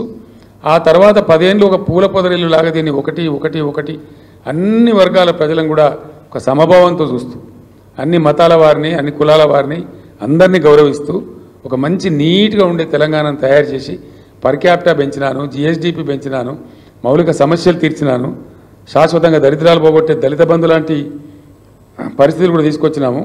ఈ విధంగా తెచ్చినాం. ఈరోజు అనుకోకుండా మన జరిగిన ఎన్నికల్లో స్వల్ప ఓట్ల తేడాతో బీఆర్ఎస్ ఓడిపోయింది. పర్వాలేదు, ప్రజలు ఏ పాత్ర ఇస్తే ప్రజల తీర్పు మాకు శిరోధార్యం. ఏ పాత్ర ఇస్తే ఆ పాత్ర పోషించాల్సిందే, తప్పకుండా ఆ పాత్ర పోషణ చేస్తాం. కానీ ఇప్పుడు ఈ క్రూషియల్ పార్లమెంట్ ఎన్నికల్లో నేను ఒక్కటే మాట మనవి చేస్తా ఉన్నా, డెఫినెట్గా ఇప్పుడు ఖచ్చితంగా నిర్ధారణకు వస్తున్న విషయం ఏంటంటే ప్రతిరోజు వచ్చే వార్తలను బట్టి ఇండియా కూటమి అనేది పెద్దగా లేదు, ఎన్డీఏలో కూడా ఎవరు దిక్కులేడు, అంతే వెళ్ళిపోయారు. ఎవరిని ఇవాళ పని వాళ్ళు బీజేపీకి 200 సీట్లు దాటే పరిస్థితి లేదు అని చెప్తున్నారు స్పష్టంగా, ట్రైలింగ్ బిహైండ్. అందుకే నరేంద్ర మోడీ చొక్కాలు కమిటీలు చింపుకుంటా ఉన్నాడు దారుణంగా ప్రతిరోజు. ఇక మొత్తం రిజర్వేషన్లు తీసేస్తారు, ముస్లింలకు ఇస్తారు, దళితులకి తీసేస్తారు, బీసీలకి తీసేస్తారని చెప్పి ప్రతిరోజు అంగిలాగా చింపుకుంటాడు. ఆయన అరుస్తూ ఉన్నాడు, గాండ్రిస్తూ ఉన్నాడు. ఎందుకు గాండ్రిస్తూ ఉన్నాడు అంటే దానికి కారణం ఏంటంటే కిందికి పోతా ఉన్నది, గ్రాఫ్ పోయింది. 400 పార్లే 200 పార్ కానీ ఆగిపోయే పరిస్థితి ఉంది.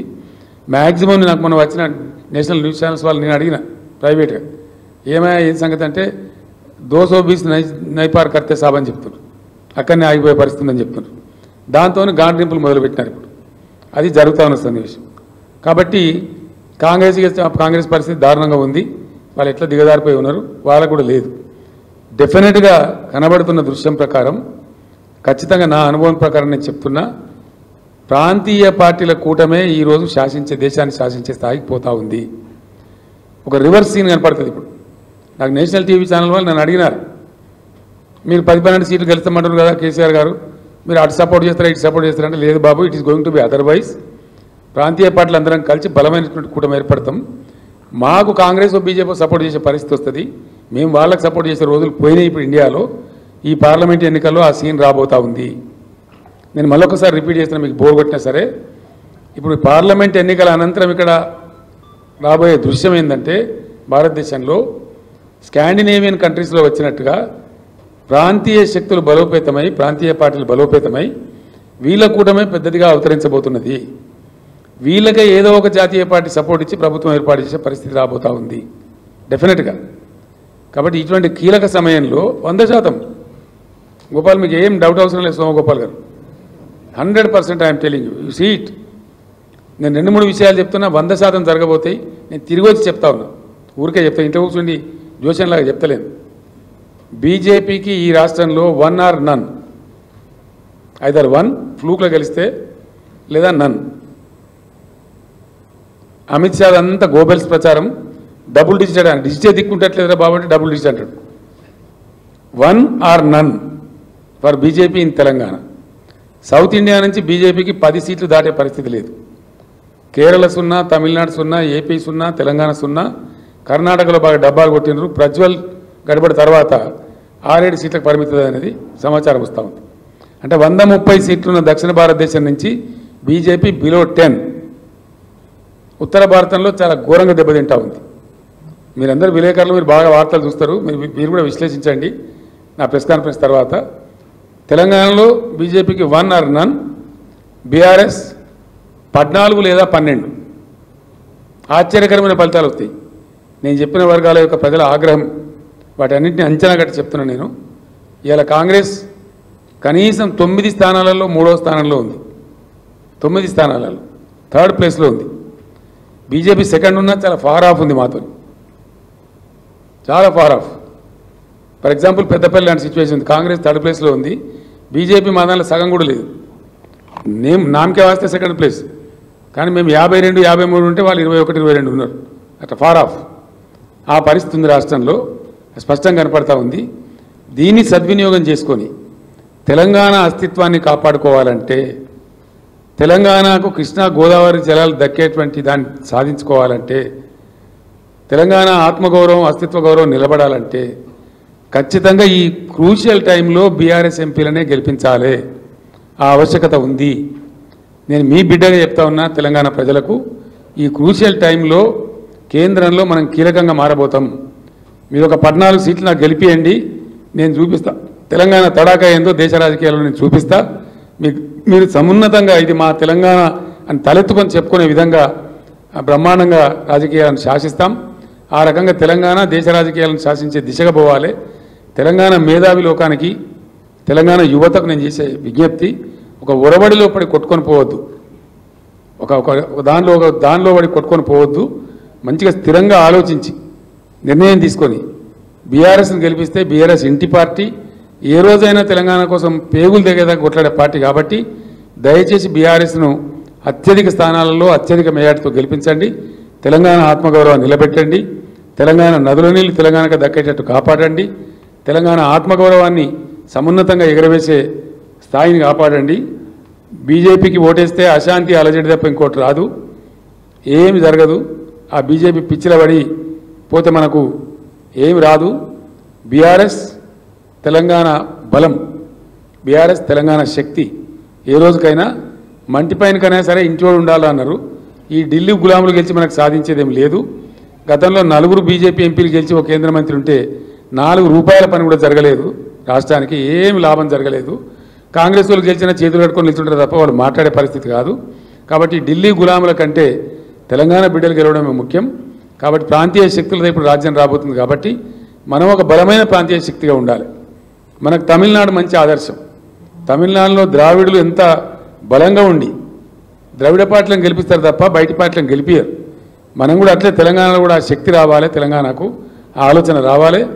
ద్రవిడ పార్టీలను ఆదర్శంగా తీసుకొని తెలంగాణలో ఆ రకమైన మిలిటెన్సీ మనం తయారు చేసుకోవాలి, బ్రహ్మాండంగా ముందుకు పోవాలి. ఈ 2 పార్టీల కథలు చూసినాం మనము. 10 ఏళ్ళ బీజేపీ, అంతకుముందు 40 ఏళ్ళ కాంగ్రెసు, ఇప్పుడు 6 నెలల కాంగ్రెస్.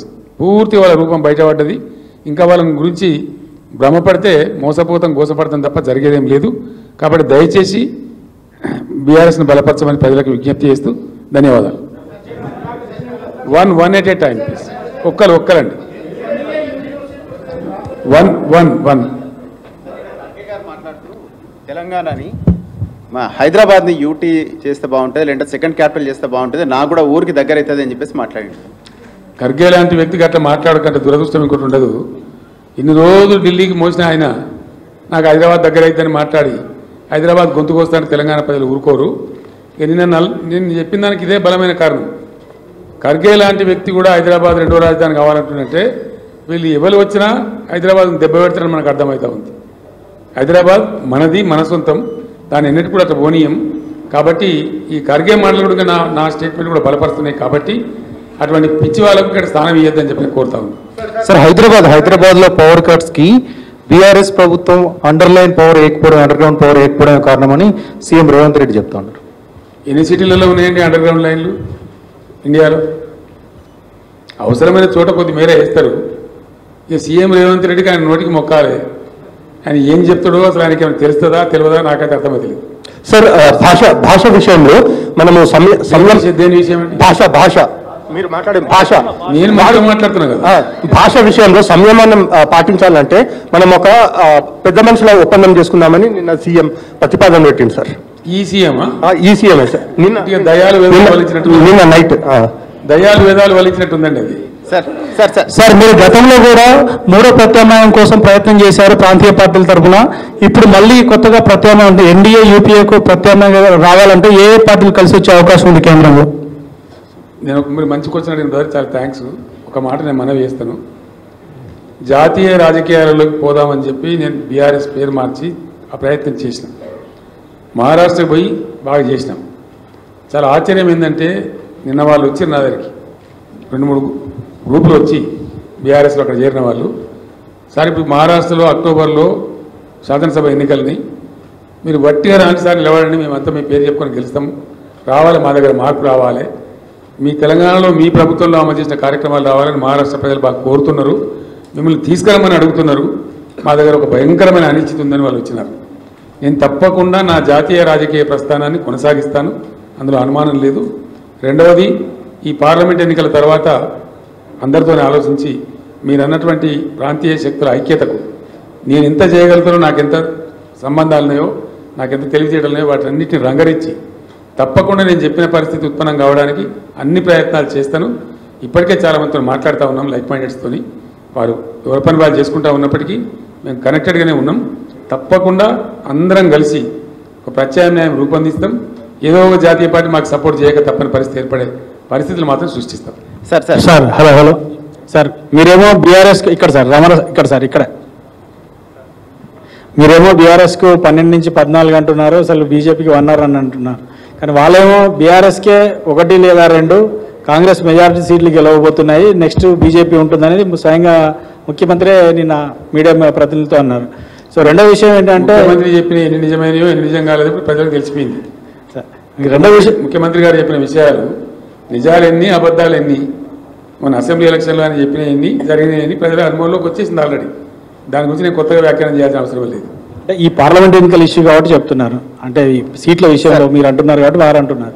సో రెండో విషయం ఏంటంటే మీ పవర్ పోగానే, పవర్ ఉద్యమ సమయంలో మీకు వ్యతిరేకంగా, తెలంగాణకు వ్యతిరేకంగా, ఉద్యమానికి వ్యతిరేకంగా ఉన్న వాళ్ళంతా మీ దగ్గరకు వచ్చి 3 నెలలు కాకముందు అందరూ మళ్ళీ మీ పార్టీ నుంచి వెళ్ళిపోయారు. దాని పట్ల మీరు ఏమనుకుంటున్నారు? నాకు అర్థం కాలేదండి. అధికారం కోల్పోయిన వెంటనే మీ చుట్టూ ఉన్న వాళ్ళ గతంలో తెలంగాణ ఉద్యమం సాగినంత కాలం తెలంగాణను వ్యతిరేకించి, కేసీఆర్ను వ్యతిరేకించి, తెలంగాణ ఏర్పాటుని వ్యతిరేకించిన వాళ్ళు తెలంగాణ ఏర్పాటు కాగానే మీ చుట్టూ వచ్చి చేరారు. సో మళ్ళీ మీ అధికారం పోగానే మళ్ళీ వెళ్ళిపోయారు. వాళ్ళ గురించి ఏంటి మీ కామెంట్? ఇప్పుడు ఏమైపోయిందంటే భారత రాజకీయాలలో మరి ముఖ్యంగా నరేంద్ర మోడీ ప్రధానమంత్రి అయిన తర్వాత చాలా దుర్మార్గాలు జరుగుతున్నాయండి. జరిగి ఏమైందంటే సన్ఫ్లవర్ గ్యాంగ్ ఎక్కువ తయారైపోయింది. ఆ సన్ఫ్లవర్ ఏంటంటే పొద్దున తిరుగుతుంది. ఈ పవర్ ఫ్లవర్స్ ఇవన్నీ ఇప్పుడు కాంగ్రెస్లో వాళ్ళందరూ కాంగ్రెస్ని గెలిపిస్తారా అండి? గెలిపించడానికి పోతున్నారా? ఎందుకు పోతున్నారు? వాళ్ళు వాళ్ళ స్వార్థం కోసం, వాళ్ళ పనుల కోసం, వాళ్ళ పైరవీల కోసం, వాళ్ళ స్వలాభం కోసం పోతున్నారు.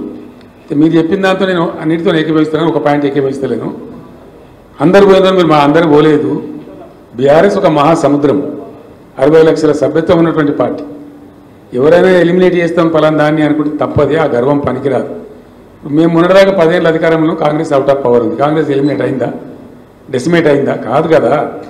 చంద్రబాబు నాయుడు గారు ఒక టైంలో 2004 to 2014 ఆయన పవర్లో లేదు. అంత మాత్రం టీడీపీ డెసిమేట్ అయిందా? అది భ్రమ. ఒక సంస్థను, ఒక శాశ్వతంగా ఉండే సంస్థను, ఒక బలోపేతంగా విస్తరించినటువంటి సంస్థను డెసిమేట్ చేస్తాం, ఎలిమినేట్ చేస్తామంటే అది అహంకారం తప్ప మరొకటి కాదు. అది ఇంపాసిబుల్. అందులో బీఆర్ఎస్ను డెసిమేట్ చేయడం అనేది 1 లక్ష రేవంత్ రెడ్డిలు, కోటి ఇంకో వచ్చినా ఏమిటిగా మనం కూడా ఫరक पड़ता है। असेंबली में आपको असेंबली में एमआईएम आपको सपोर्ट कर रही थी, लेकिन पार्लियामेंट इलेक्शन में बिल्कुल दूर हो गए।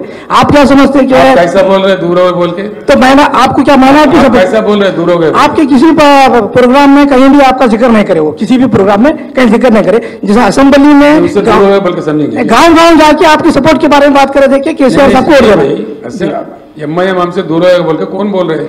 जैसा असेंबली में गांव गांव जाके कर रहे थे। नहीं सर, जैसा गांव गांव जाके आप वोट देने की अपील कर रहे थे, इस बार नहीं करे। क्यों नहीं करे सर? రోడ్ షోలకు మంచి స్పందన వచ్చింది జనం నుంచి. మీరు వెళ్తూ ఉంటే మేము చూసాం టీవీలలో. సో ఏం సార్ ప్రజలంటే ఎట్లా రిసీవ్ చేసుకున్నారు మిమ్మల్ని? ఏమనిపించింది?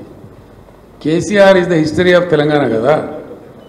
కేసీఆర్ ఇస్ డెఫినెట్లీ వైపౌట్ చేయలేని, తుడిచివేయలేని ఎమోషన్ కదా తెలంగాణకు. కేసీఆర్ తెలంగాణకు ఉన్న బంధం అది కదా. ఎక్కడెప్పుడు దిక్కు దివాణం లేనప్పుడు నా పదవులు, నా రాజకీయ భవిష్యత్తు అంతా నేను పనంగా పెట్టి తెలంగాణ కోసం ఎంత కష్టపడనో తెలంగాణ ప్రజలకు తెలుసు. నా గుండెల్లో తెలంగాణ ఉంటుంది, తెలంగాణ ప్రజల గుండెల్లో కేసీఆర్ ఉంటాడు. గెలిపోవడం పక్కకు పెడితే KCR is definitely emotion of Telangana. 100% ఆ బాండేజ్ కేసీఆర్కి ఉంటుంది. కేసీఆర్ని అడిగిన గిలి పడేస్తాం, తుడిచి పడేస్తాం అని ఎవడని అనుకుంటే వాడు పిచ్చోడే తప్ప కేసీఆర్ కానీ తెలంగాణ ప్రజలు కానీ కారు. Thanks sir. మీరు పోయిన జిహెచ్ఎంసీ ఎలక్షన్స్ తర్వాత ప్రధానమంత్రి మోడీ దగ్గరికి వెళ్ళారు, పొత్తు పెట్టుకుంటామని అడిగారు, ఆయన రిజెక్ట్ చేశారని మోడీ స్వయంగా చెప్తా ఉన్నారు. మోడీ నేను చెప్పిన గోబెల్స్ అని, ఆయనకి ఏది అవకాశం ఉంటే, ఏడ వంపుంటే, ఎట్లా అనుకూలం ఉంటే అట్లా మాట్లాడతారు మోడీ. ఆ టంగ్ ట్విస్టింగ్ నరేంద్ర మోడీకి వచ్చినంత మరొకరికి రాదు. సార్ ఉన్నారు కానీ 100 ఏళ్ల విధ్వంసం చేశారు బీఆర్ఎస్ పార్టీ వాళ్ళు అని చెప్పేసి కాంగ్రెస్ వాళ్ళు అంటున్నారు. నిజమే బ్రదర్. ఇప్పుడు నేను చెప్పిన ఫిగర్స్ అన్నీ ఉన్నాయి కదా, అవన్నీ ఆడిటెడ్ ఫిగర్స్ కదా. Comptroller and auditor general of India ఇచ్చిన ఫిగర్స్ కదా. అది విధ్వంసం అంటారా? వాళ్ళ దృష్టిలో అది విధ్వంసం అయితే వాళ్ళ మురుకులు మరొకరు లేరు ఇక. రుణమాఫీ చేస్తాం, 2 లక్షల రూపాయలు రుణమాఫీ చేస్తాం, ఇందుకోసం కార్పొరేషన్ ఏర్పాటు చేస్తాం, అందులో నుంచి నిధులు సమకూరుస్తామని చెప్పేసి అంటున్నారు ప్రభుత్వం. ఇది సాధ్యమవుతుంది కదా సార్? మీరు రైతు బంధు స్టార్ట్ చేసిన ప్రభుత్వం కదా. నేను ఒకటే మాట చెప్తున్నా, నేను కూడా రైతు రుణమాఫీ ప్రకటించిన ఒకే విడతగా చేద్దామని చెప్పి నేను చేయని ప్రయత్నం ఎక్కని కొండలేదు మొక్కని బండలేదు. దట్ ఈస్ ఇంపాసిబుల్, జరిగే పని కాదు. అందుకే అరచేతిలో వైకుంఠం చూపించి మిమ్మల్ని మోసగించారని ప్రజలకు చెప్పిన ప్రజలు కూడా అదే నమ్ముతున్నారు. అది అయ్యే పని కాదు. ఎందుకంటే ఇప్పుడు ఈయన రైతు భరోసా వేయాలి, నెక్స్ట్ ఏమన్నా 4 విడతల డిఏ ఇప్పుడు విడుదల చేయాలి, 51% ఫిట్మెంట్ ఉద్యోగస్తులు అడుగుతున్నారు, అవి ఇవ్వాలి, మళ్ళీ 40,000 కోట్లు రుణమాఫీ చేయాలి. ఎక్కడికి చేస్తారండి? ఎవరు మోసపుస్తాడు ఈయన? అంత బట్టిదే ఫాల్సు, అది జరిగే పని కాదు. ఆ కార్పొరేషన్ బట్టిదే, అంత బట్టిదే, ఏది కూడా జరిగే పని కాదు. గవర్నమెంట్లో ఎవ్రీడే మనీ జనరేట్ అవుతుంది, ఎవ్రీడే మనీ బయటకు పోతుంది. అట్లా విడుదల వారికి జరుగుతుంది తప్ప రూపాయి రాక రూపాయి పోక అని ఉంటుంది తప్ప గవర్నమెంట్ దగ్గర అట్లా సూట్ కేసులలో డబ్బులు ఉండేయండి. ఈయన చెప్పేదంతా భ్రమ. ఆయన భ్రమలో ఉండి ప్రజలను కూడా భ్రమింపజేసేటువంటి ఒక ప్రయత్నం చేస్తూ ఉన్నాడు. ఆయన సఫలీకృతం కాడు. కేసీఆర్ గారు నిన్న ముఖ్యమంత్రి రేవంత్ రెడ్డి గారు మాట్లాడుతూ ఒక మాట అన్నారు సార్. సార్ ఆయన చేతుల మైకుందే. కేసీఆర్ గారు తెలంగాణ రాష్ట్రం ఏర్పడక ముందు అనేక మంది ఉద్యమకారులను మేధావులను కలుపుకున్న కేసీఆర్ అధికారంలో ఉన్న 10 సంవత్సరాలు తెలంగాణ ఉద్యమకారులను పక్కకు పెట్టిండు. జర్నలిస్టులకు కూడా ఎలాంటి న్యాయం చేయలేదు కాబట్టి మొన్న అధికారం కోల్పోయాడు. ఇప్పుడు కారు షెడ్డుకు పోయింది, బయటికి రాదు. కాబట్టి ఇప్పుడు పార్లమెంట్ ఎన్నికల్లో బీఆర్ఎస్కు ఓటు వేయాల్సిన పని లేదని చెప్పి కాంగ్రెస్ చెప్తా ఉంది. ఓకే, మరి చాలా సంతోషం. షెడ్లో ఉన్నది కదా కారు, ఎంత బలంగా వస్తుందో దాని తాటికి రేవంత్ రెడ్డి ఎక్కడ కొట్టుకపోతాడో మీరు నేను ఇద్దరం చూద్దాం. సార్ లాస్ట్ క్వశ్చన్ సార్, ఇటు మీకు స్ట్రైట్ సార్ రైట్ సైడ్ లో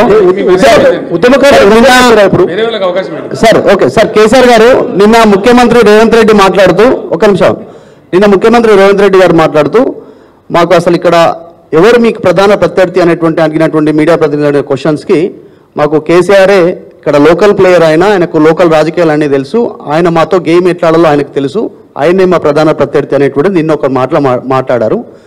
బీజేపీ పొలిటికల్ టూరిస్టులు వాళ్ళు వచ్చి వెళ్ళిపోతారు, వాళ్ళతో పెద్దగా ప్రయోజనం ఉండదు ఇక్కడ అనేటువంటి మిమ్మల్ని నిన్న ప్రధాన ప్రత్యర్థిగా ఆయన ఫస్ట్ టైం నిన్న కోట్ చేశారు ఎలక్షన్ల తర్వాత ఈ మధ్య కాలంలో రిజర్వేషన్ల అంశం పైన భారీగా చర్చ జరుగుతోంది. ముస్లిం రిజర్వేషన్ తొలగిస్తామని బీజేపీ, ఎస్సీ ఎస్టీ బీసీల రిజర్వేషన్ తొలగిస్తుంది బీజేపీ అని కాంగ్రెస్. ఈ రెండింటిపైన మీ అభిప్రాయం ఏంటి సార్? ముఖ్యమంత్రి జ్ఞానోదయం అయితే సంతోషం. మొదటి ప్రశ్నకు సమాధానం, బహుశా ఆయనకి ఇప్పుడిప్పుడే జ్ఞానోదయం అవుతున్నట్టు మంచి మాట, ఇంకింత జ్ఞానం తీసుకోవడం మరీ మంచిది. ఈ రెండవ ప్రశ్న ఏంటంటే, నేను ఇంతకుముందే చెప్పిన బీజేపీ మత చిత్తు రగిల్చడం ద్వారా, మత విద్వేషాలు రెచ్చగొట్టడం ద్వారా రాజకీయ ఓటు సంపాదించుకుంటారు. దేవుని పేరు చెప్పుకుంటూ దేవుని పేరు మీద ఓట్లు దొబ్బే పార్టీ బీజేపీ. వాళ్ళు సృష్టించే గోల. నేను ఒక్కటే మాట చెప్తా ఉన్నా, వాళ్ళు ముస్లింలా, హిందువులా, మరొకలా అని కాకుండా ఏ ప్రజలైతే ఇప్పటికి కూడా అసమానతకు గురవుతూ ఉన్నారో, ఏ ప్రజలైతే వాళ్ళకి రావాల్సినటువంటి వాటా పొందలేకపోయినారో, వాళ్ళు ఎస్సీలు కావచ్చు, ఎస్టీలు కావచ్చు, బీసీలు కావచ్చు, ఎంబీసీలు కావచ్చు, ముస్లిం సోదరులు కావచ్చు, ఎవరైనా కావచ్చు, వాళ్ళకు న్యాయం జరగాల్సిన అవసరం ఉంది. ఇలా ఎస్సీలకు కూడా ఇలా 15% రిజర్వేషన్ ఉంది దేశంలో. వాళ్ళ పర్సంటేజ్ 19% పోయింది. వాళ్ళ లోపల ఇంకా దరిద్రం పోలే, అందుకే దళిత బంధు తెచ్చినాం. కాబట్టి 19% రిజర్వేషన్ ఎస్సీల కోసం పెంచాల్సిన అవసరం ఉంది. డెఫినెట్గా నేను ఘంటాపదంగా చెప్తా ఈ మాట. ఎవరైతే అల్పాదాయం కలిగి ఉన్నారో, ఎవరైతే ధనవంతులతో పోటీ పడలేకపోతున్నారో, ఎవరైతే అర్హులై ఉన్నారో, కులాలకు మతాలకు అతీతంగా అందరికీ రిజర్వేషన్లు ఉండాల్సిందే, అవి కొనసాగాల్సిందే. మనది ఒక టిపికల్ దేశం భారతదేశం. ఒక్కొక్క రాష్ట్రంలో ఒక్కొక్క పరిస్థితులు ఉంటాయి. కాబట్టి అన్ని వర్గాలు సమానంగా ఉన్నాయి. కాబట్టి డెఫినెట్గా రిజర్వేషన్లు తీసేస్తాము, అవి ఎవరైనా సరే వాళ్ళకి నేను వ్యతిరేకిని, మా పార్టీ వ్యతిరేకం. 100% ముస్లింల రిజర్వేషన్ తీసేయడం తప్పు. వాళ్ళకైనా ఉంటే ఉన్నదాన్ని కొనసాగించండి, ఇంకోటి పెంచితే పెంచండి, అట్లా ఉండాలి. కానీ ఒక ముస్లిం ద్వేషం పెట్టుకొని వాళ్ళ చుట్టూ ఈ పొలిటికల్ గేమ్ ఆడడం అనేది చాలా దిక్కుమాలిన దరిద్రం కూడా చర్య. సార్ పార్లమెంట్ ఎన్నికల తర్వాత సార్ ఇక్కడ సార్ సతీష్ ఇక్కడ పార్లమెంట్ ఎన్నికల తర్వాత బీఆర్ఎస్ నుంచి చాలామంది ఎమ్మెల్యేలు కాంగ్రెస్ పార్టీకి వస్తారని చెప్పి కాంగ్రెస్ మంత్రులు చెప్తున్నారు. ఇప్పుడు వస్తారు, ఎన్నికల తర్వాత ఇంకా చాలామంది వచ్చే అవకాశం ఉందని చెప్పి 20-25 మంది ఎమ్మెల్యేలు వస్తారని మంత్రులు చెప్తున్నారు. సార్ ఏం కావాలంటారు మీకు? అంటే ఏం చెప్తారు, ఎందుకు ఎమ్మెల్యేలు వస్తారంటున్నారు? మీ దగ్గర ఏమైనా సమాచారం ఉందా ఏంటి సార్? నేను ఏమంటున్నా అంటే, ఒకరోజు రేవంత్ రెడ్డి గారు మాట్లాడి సాయంత్రం వరకు నీ దొడ్లు ఎందరూ ఉంటారో చూసుకొని, నా దొడ్డి అయితే ఇంటాక్ట్ ఉంది ఆయన మాట్లాడిన తర్వాత. ఇది కూడా అంతే ఉంది. రెండవది, ఈయననేరే బీజేపీలకు జంపు కొడతాడని కాంగ్రెస్లోనే చాలా అనుమానాలని డెఫినెట్గా. ఎందుకంటే ఆయన కేసులు కొలిక్కి వస్తున్నాయి. ఓటుకు నోటు కేసు ఏదైతే ఉందో అది భయంకరమైన కేసు, రెడ్ హ్యాండెడ్గా ఆయన పట్టుబడ్డ కేసు. ఆయన తప్పించుకోలేడు కూడా, ఎవరు తప్పించలేరు. కాబట్టి అది మన కింది మీద అయితే ఈయననే బీజేపీలకు జంపు కొడతాడు కేసులు తప్పించుకోవడానికి పెద్ద ప్రచారం ఉంది. అందులో భాగంగా నిజంగా జరుగుతున్నది ఏంటంటే నన్ను ఎవరు డైరెక్ట్ కన్సల్ట్ చేయలేదు, కానీ మా పార్టీలో ఉన్న ముఖ్యులను కాంగ్రెస్ పార్టీలో ఉన్నటువంటి ఒక వర్గం అంతా కన్సల్ట్ చేస్తూ ఉన్నారు. కన్సల్ట్ చేయడంగా స్పష్టంగా చెప్తున్నారు సంఖ్యతో సహా, అన్న మేము 26 నుంచి 33 మంది ఎమ్మెల్యేలు రెడీ ఉన్నాము, మేము కలుస్తాము, ఇద్దరం కలిసి గవర్నమెంట్ ఫామ్ చేద్దామని చెప్తున్నారు. మరి రేవంత్ రెడ్డి తదాస్తు దేవతలు ఉంటారు పైన, మరి అటు నుంచి ఇటు వస్తారో ఇటు నుంచి అటు పోతారో చూద్దాం ఏం జరగబోతుంది. సార్ మీరు ఇందాక జాతీయ స్థాయిలో బీఆర్ఎస్ మళ్ళీ బలపరుస్తుందన్నారు. ఈ అసెంబ్లీ ఎన్నికల తర్వాత ఇది చాలా చర్చ జరిగింది, బీఆర్ఎస్ టీఆర్ఎస్గా మారిపోతుంది అనేది. దీన్ని మీరు ఆఖరి నిర్ణయం జరగదండి. నేను చెప్పిన కదా, బీఆర్ఎస్గానే ఉంటుంది, నో డౌట్. కేసీఆర్ గారు ఇక్కడ సార్ ఎంతో సంక్లిష్టమైనటువంటి అంతర్జాతీయ విషయాలను సైతం సరళంగా సూటిగా స్పష్టంగా మాట్లాడే కేసీఆర్ గారు లేని లోటు అసెంబ్లీలో స్పష్టంగా కనబడుతుంది. ఆ లోటును ఎప్పుడు భర్తీ చేయబోతున్నారు? నెక్స్ట్ సీజన్ చూస్తారు కదా కేసీఆర్ ప్రళయ గర్జన, డెఫినెట్గా చూస్తారు. Sir BRS party next parliament elections తర్వాత కేంద్రంలో మంత్రులు చేస్తామని మీరు చెప్తా ఉన్నారు, మీరేమైనా ప్రధాని రేసులో ఉంటారా? 100% ఉంటే అవకాశం వస్తే ఎందుకుండానే అవకాశం వస్తే ఉండరు. ఎవరైనా నాకు అర్థం గమ్మతు, నువ్వు నీకంత అమాయకున్నా సార్ అవకాశం రావాలనే కానీ ఎందుకున్నావు నాకు అర్థం కాదు. I will be in the race. మా సురేష్ భాయ్ సాబ్ నవ్వుతున్నాడు, ఆయనే రేపు కేశవరావు వెళ్ళిపోయాడు కాబట్టి రేపు మా parliamentary party leader Suresh Reddy గారు కాబోతారు. రేపు నేను లెటర్ ఇష్యూ చేస్తా ఉన్నా చైర్మన్కు. ఈ will be the main player in Delhi on behalf of BRS. Sir right side sir KCR sir నిషేధం పెట్టగలరా? టైం ఎంత అయింది? కేసీఆర్ సార్ సార్ ప్రధానంగా బీఆర్ఎస్ పార్టీ నుంచి వీడి వెళ్తున్నటువంటి నేతలు ఎవరైతున్నారో పార్టీ పైన ఆరోపణలు చేస్తూ పోతున్నారు. పార్టీలో చాలా మంది షిండేలు ఉన్నారనే మాటను మాట్లాడినారు. ఒక క్వశ్చన్. నెక్స్ట్ ఇంకో క్వశ్చన్ సార్, అసెంబ్లీ ఫలితాలు చూసుకుంటే ఇందాక మీరు కొన్ని ప్రిడిక్షన్స్ చెప్పారు, బీజేపీకి ఎన్ని వస్తాయి, కాంగ్రెస్కి ఎన్ని వస్తాయని చెప్పి. పెద్దపల్లి పార్లమెంట్కి సంబంధించి ఆల్రెడీ అసెంబ్లీలో అన్ని స్వీప్ చేసేసింది. థర్డ్ ప్లేస్లో ఏ రకంగా ఉంటుందని చెప్పి ప్రిడిక్షన్ చెప్తున్నారు. ఖచ్చితంగా చెప్పదు కదా, చాలా సింపుల్ అది. ఎందుకంటే పోయినసారి ఎన్నికల్లో మేము 7 అసెంబ్లీకి ఇచ్చిన సీట్లు 2 కోల్పోయినాం. మేము పోయిన పార్లమెంట్ ఎన్నికల్లో 18లో మేము గెలిచిన తర్వాత 7 అసెంబ్లీ సీట్లు నిజామాబాద్ సెగ్మెంట్ మేము గెలిచినాం, కానీ మేము ఓడిపోయినాం. అట్లా 6 సీట్లు గెలిచిన దానికి ఓడిపోయినాం. తారుమారు అయిపోతే అట్లా ఉండదు. ప్రజలు అభిప్రాయం అనేది మారుతుంది డెఫినెట్గా. ఈరోజు నేను ఇందాక చెప్పిన కారణాలన్నీ ఒక ఎత్తు. రెండవది, మాదిగ సామాజిక వర్గానికి మాకు టికెట్ ఇవ్వలేదని చెప్పి వాళ్ళు చాలా ఆగ్రహంగా ఉన్నారు, చాలా ఆగ్రహంగా. పెద్దపల్లిలో వాళ్ళే ఇలా పంతం బట్టి ఓడించి చూపెడతామని చెప్పి పట్టుదలగా ఉన్నారు. ఆ ఫలితం ఆ పార్టీ అనుభవించక తప్పదు. Sir sir sir sir sir నేను ఒకటే మాట చెప్తా ఉన్నా, ఈ ప్రభుత్వానికి ఏం పని లేదు, పలిలేని మంగళి పిలితల కొరిగిండి అన్నట్టుగా అసలు చేయాల్సిన పని వదిలిపెట్టి అన్ని పనికిమాలిన పనులు ముందరేసుకుంటున్నారు. సార్ ఉండే బాబు, ఒక్కొక్క జిల్లా చేస్తున్నప్పుడు నేను బట్టిగా చేయలేదండి. దాని మంచి చెడ్డలు, దాని పూర్వపరాలు, దాని గ్రోత్ ఆశించి ఛత్తీస్గఢ్లో అక్కడ చీఫ్ సెక్రటరీ గారితో మాట్లాడేది. వాళ్ళు ఒక బస్తర్ జిల్లాను అనేక జిల్లాలు చేశారు. ఎట్లా చేయాలని అడిగినప్పుడు భూపాలపల్లి జిల్లా ఏర్పాటు చేసిన, ములుగు ఏర్పాటు చేసిన, ఇంకా కొన్ని జిల్లాలు ఏర్పాటు చేసిన, వాటి భౌగోళిక పరిస్థితులను బట్టి అవి గ్రోత్ కారిడార్గా మారాలని చెప్పి అక్కడ లైట్ రావాలి, అడ్మినిస్ట్రేషన్ పోవాలి, అక్కడ కలెక్టర్ ఉండాలి, ఎస్పీ ఉండాలి, ఉంటేనే బాగా జరుగుద్దని గతంలో కలోలిత ప్రాంతాలుగా ప్రకటించిన సిరిసిల్ల జగిత్యాల కావచ్చు, భూపాలపల్లి ములుగు కావచ్చు, స్టేట్ బార్డర్లో ఉండేటువంటి గద్వాల జిల్లా లాంటివి కావచ్చు, చాలా ఆలోచనతో తెలంగాణ యొక్క ప్రగతిని ఆశించి చేసిన జిల్లాలు. ప్రజలు చాలా హ్యాపీగా ఉన్నారు. ఇలా కొత్తగా ఏర్పడిన జిల్లాల ప్రజలు కూడా చాలా కోపంగా ఉన్నారు ప్రభుత్వం మీద. నేను పోయిన ప్రతికాడ అడిగినా, మీ జిల్లా తీసేస్తారంటే యుద్ధానికి సిద్ధం సార్, ఎట్లా పోతుందో చూస్తామని చెప్పి మాట్లాడుతున్నారు. పార్లమెంట్ ఎన్నికల్లో ఈ కొత్త ఏదైతే జిల్లాలు తీసేస్తామని కాంగ్రెస్ చెప్పిందో ఆ దెబ్బ కూడా ఇప్పుడు కాంగ్రెస్ పడబోతా ఉంది. Sir sir sir sir sir sir ఇక్కడ సార్ ఉద్యమ సమయంలో సార్ సార్ ఇక్కడ ఇక్కడ సార్ సార్ నేను సార్ ఇది ఫోన్ ట్యాపింగ్ కేసులో రాధాకిషన్ రావు మీ ఆదేశాలనే మేము పాటించినాము, మా సొంత నిర్ణయాలు ఏం తీసుకోలేదని సిఆర్పిసి 141 సెక్షన్ స్టేట్మెంట్ ఇచ్చాడు సార్. వాడేవాడే Radhakishan Rao? Who is he? DCP sir, DCP task తెలియదు, నీకు అంత తెలుసా నీకు? ఆయన లేదు సార్, ఆయన రాష్ట్రంలో 100 డీసీపీలు ఉంటారు, వాడు ఒక్కటి పేరు పట్టుకుని ఉన్నాను అడిగింది నాకు అర్థం కాదు సార్. ఉద్యమ సమయంలో ప్రశ్న అది సార్, ఉద్యమ సమయంలో ఫోన్ ట్యాపింగ్ ఏదో మీకు పిచ్చి పట్టుకున్నాను కానీ ముఖ్యమంత్రికి ఫోన్ ట్యాపింగ్ ఏమైనా సంబంధం ఉంటుందా? రాహుల్ ఇంత పెద్ద సీనియర్ లీడర్. ముఖ్యమంత్రి gets reports from the intelligence department. వాడు ఎట్లా తీసుకొచ్చిన రిపోర్ట్ మాకెట్లా తెలుస్తుంది నాకు అర్థం కాదు. వాడు ట్యాపింగ్ చేసిండా, టూపింగ్ చేసిండా, డబ్బులు ఇచ్చిండా, ఇంకేదైనా రహస్య వ్యవస్థ పెట్టుకున్నా మాకు ఎందుకు తెలుస్తుందా? అదో ఇష్యూ అవా ఇంత సిల్లి? ఆ గవర్నమెంట్ ఎంత సిల్లి ఉన్నదో మీరు కూడా అట్లా తయారైపోయిన పూర్తిగా. What is that non sense? నాకు అర్థం కదా. ఫోన్ ట్యాపింగ్ అది పెద్ద ఫినాయిల్ పెట్టి నోరు కట్టుకున్న పరిస్థితి తెస్తూ ఉన్నారు. ఎవడో కొందరు బాగాగాలు పని లేక ఫోన్ ట్యాపింగ్ తోకట ఏం ట్యాపింగ్ అయినా నాకు అర్థం కాదు. ఇలా ఈ ముఖ్యమంత్రి తరఫున ఇంటెలిజెన్స్ ట్యాపింగ్ చేస్తలేదా అండి? Do you say that? ప్రతి ప్రభుత్వానికి ప్రపంచంలో గూఢచార వ్యవస్థ లేని ప్రపంచమే ఉండదు, ప్రభుత్వమే ఉండదు. వాళ్ళు సమాచార సేకరణ చేసి ప్రభుత్వానికి ఇస్తారు. సాయంత్రానికో పొద్దున్న early morning, every morning intelligence comes and brief the chief minister about the law and order situation. చాలా ఉంటుంది మన దగ్గర. హైదరాబాద్లో పేలులు జరిగినాయి, అట్లాంటిది ఏదైనా ఉంటుంది, ఇంకేదైనా ప్రమాదాలు ఉంటాయి, కొన్నిసార్లు కొన్ని విచిత్రమైన దొంగల ముఠాలు వస్తాయి. అట్లాంటివన్నీ కూడా సమాచారం సేకరించి ఇస్తూ ఉంటారు. ఏం చేయాలో చెప్తారు. దాన్ని బట్టి గవర్నమెంట్ ఏంటంటే వివిధ శాఖల అధికారులకు అప్రమత్తం చెప్పి కల్తీ విత్తనాలు ఉంటుంది, దాని మీద కూడా ఇస్తారు. వాళ్ళు ట్యాపింగ్ చేస్తాడా, టూపింగ్ చేస్తాడా మాకేం తెలుస్తుందా? నాకు అర్థం కాదు. No minister is concerned with that, no chief అసలు కన్సర్న్ ఉండదు. We're only concerned with the reports given by the intelligence. The way the brought the report we don't know. That is purely internal matter of the police department. Sir ఇంకోటి అండి అదేదో మీరు పెద్ద భ్రమలో ఉన్నారు. పోలీసులు ఎప్పుడు ఫోన్ ట్యాపింగ్ చేసినా బాజాబ్తాగా టెలిగ్రాఫ్ యాక్ట్ ప్రకారం 1869 టెలిగ్రాఫ్ యాక్ట్ ప్రకారం బాజాబ్తా రాష్ట్ర హోమ్ సెక్రటరీ పర్మిషన్ తీసుకొని చేస్తారు. అది పర్మిషన్ లేకుండా చెయ్యరు. ఇది ఇంగితం ఉన్న ప్రతి ఒక్కరికి తెలుసు. తర్వాత తీసుకున్న దాన్ని డిమాలిజ్ చేయొచ్చని కూడా ఉంది ఆ చట్టంలో.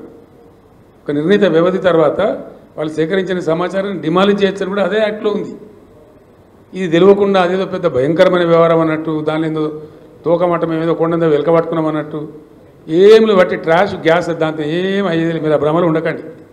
సార్, తెలంగాణ ఉద్యమ సమయంలో 2001 నుంచి 2014 దాకా కేసీఆర్ కుటుంబ సభ్యులకు పారాగాన్ చెప్పులు వేసుకోనేటువంటి వ్యక్తులు అదే సమయంలో డీజిల్ పోసుకుందామన్నా కూడా కారుకు అట్లాంటి పరిస్థితులు ఉన్నటువంటి వారు ఈరోజు లక్షల కోట్లు సంపాదించారు. అలా డబ్బునంతా స్వాధీనం చేసుకుంటామని పదే రేవంత్ రెడ్డి చెప్తున్నారు. చాలా సంతోషం. చేసుకోమని వెంటనే అర్జెంటుగా చేసుకోమని చెప్పాలా? పారాగాన్ చెప్పులు లేకుండా నేను ఉంటున్నా, రేవంత్ రెడ్డి ఉండినా ప్రజలకు తెలుసు కదా. పారాగాన్ చెప్పులు లేకుండా ఎవరు అనేది అందరికీ తెలుసు కదా దేశంలో. ఎవరు భూ కబ్జాదారు, ఎవరు బ్లాక్ మెయిలరు, ఎవరు ఓటుకు నేటి కేసులో పట్టుబడ్డరు, ఎవరు దొంగదందాలు చేసినారు, ఎవరు భూమాఫియా అందరికీ తెలుసు రాష్ట్రంలో. సార్ పారాగాన్ చెప్పులు లేని ఫ్యామిలీ అండి మాది. Sir Srinivas sir, city vision live. గతంలో రైతులకు ఉచిత ఎరువులని ఒక హామీ ఇచ్చారు మీరు, చాలా సంతోషపడ్డారు, ఆశపడ్డారు రైతులు. అయితే ఆ నినాదం మళ్ళీ ఈ మధ్య తెర మీదకి తేవట్లేదు. పార్లమెంట్ స్థానాలు ఎక్కువ గెలిస్తే దానికోసం పోరాడతారా? కాదు బ్రదర్, బేసికల్లీ అది కరెక్ట్ కాదు. ఎందుకంటే మేము ఏం చేసినామంటే రైతుకు సహకారం అందించాలా, పెట్టుబడి సాయం చేయాలని మేము ప్రయత్నం చేసినాం. ఆ టైంలో ఏం జరిగిందంటే యూరియా బస్తాలు ఇద్దామని కొంతమంది చెప్పారు. ఒక సలహా, ఇట్ వాజ్ అండర్ డిస్కషన్. నేను ఎప్పుడు చెప్పలేదు, ఇట్ వాజ్ అండర్ డిస్కషన్. తర్వాత అశోక్ గులాటి గారు అని చెప్పి చాలా ప్రామినెంట్ ఆగ్రో ఎకానమిస్ట్ ఈ దేశంలో, ఇంటర్నేషనల్ ఫేమస్ కూడా ఆయన, ఢిల్లీలో ఉంటే నాకు మంచి ఫ్రెండ్. ఆయన నేను అడిగిన, మేము చేద్దాం అనుకుంటున్నాం, వితౌట్ ఆ గవర్నమెంట్ సపోర్ట్ ఇలా వ్యవసాయం నడిచే పరిస్థితి లేదు. అనేక దేశాలలో గవర్నమెంట్ సపోర్ట్ చేస్తూ ఉంది, మన దేశంలో ఉల్టా ఉంది. మా రాష్ట్రంలో మేము చేయాలనుకుంటున్నాం కొత్త రాష్ట్రం అని చెప్పి ఆయన సలహా అడిగింది. ఆయన ఏం చెప్పినట్టే బ్రదర్, నాకు ఇప్పుడు నువ్వు యూరియా బస్తాలు ఇస్తావు, వానాకాలం తీసుకుని 4 మిగిలి ఉంటాయి ఆయన దగ్గర, నువ్వు మొత్తం ఇస్తావు ఈ పంటకు. ఆయన ఏం చేయాలి, ఈ 4 బస్తాలు అమ్ముకుంటాడు మార్కెట్లో, మళ్ళీ దానికో అపఖ్యాతి వస్తుంది. కాబట్టి ఇట్లా వద్దు, నువ్వు ఎంత ఇస్తావో, నీ స్టేట్ కిట్టి ఎంతవరకు పర్మిట్ చేస్తావో నాకు తెలియదు. నువ్వు చేయదలుచుకున్న సహాయం క్యాష్ రూపంలో చెయ్యి. ఏం చేయదలుచుకున్నావు, 1000 ఇస్తావా, 2000 ఇస్తావా, 3000 ఇస్తావా, నీ ఇష్టం. కానీ ఆ డబ్బుకు అతను ఓనర్ కావాలి. ఎందుకంటే ఒక ఆయనకు విత్తనాలు పట్టి ఉండొచ్చు, ఒక ఆయన ట్రాక్టర్తో దున్నించుకునే అక్కడికి పట్టి ఉండొచ్చు, ఒక ఆయన పురుగుల మందులు కొనుక్కునే ఎక్కడ ఉండొచ్చు. రకరకాల అవసరాలు ఉంటాయి రైతులకు, వేరియేషన్ ఉంటుంది. కాబట్టి నువ్వు ఇచ్చే కాడికి క్యాష్ ఈ బస్తాలు ఇచ్చి మళ్ళీ వాళ్ళు అమ్మేసుకొని, అవసరం లేని వాళ్ళు అమ్మేసుకొని, ఇవన్నీ ఇబ్బంది జరుగుతుందని నేను చెప్తే ఎరువు బస్తాల దానాడే ఫుల్ స్టాప్ చేసినాం. తర్వాత రైతు బంధు పేరు మీద ఈ స్కీమ్ ప్రారంభించినాం. కానీ దీన్ని కొంతమంది చిల్లరగాళ్ళు సోషల్ మీడియాలో పెట్టి బస్తాలు ఇస్తానో ఏమైంది, బస్తాలు ఇస్తానో ఏమైందని, మేము ఇందుకు రైతు బంధు బస్తాలు రెండు ఇస్తామని చెప్పినామా? బస్తాలకు బదులుగా ఇస్తున్నదే రైతు బంధు. దాంతో ఎవ్వరికి అవసరం ఒక ఆయన విత్తనాలు కొనుక్కుంటాడు, ఒక ఆయన పురుగుల మందు కొనుక్కుంటాడు, ఒక ఆయన ఎరువులు కొనుక్కుంటాడు, ఒక ఆయన ట్రాక్టర్ దున్నకానికి పెట్టుకుంటాడు, ఒక ఆయన నాటేయించుకోవడానికి పెట్టుకుంటాడు. రకరకాల అవసరాలు ఉంటాయండి. ఆయన అవసరాన్ని బట్టి ఆ డబ్బును ఆయన వాడుకుంటా ఉన్నాడు. దాని ఫలితమే మనం మూడు కోట్ల పైచీల ధాన్యం పండించినాం, పంజాబ్ని తలదనిన్నాం. మీరు అడిగిన మంచి క్వశ్చన్ అది. నాకు కూడా ఇక్కడ చెప్పాలని ఉండే, మీ క్వశ్చన్ ద్వారా ఇప్పుడు క్లియర్ అయిపోయింది. I'm thankful to you.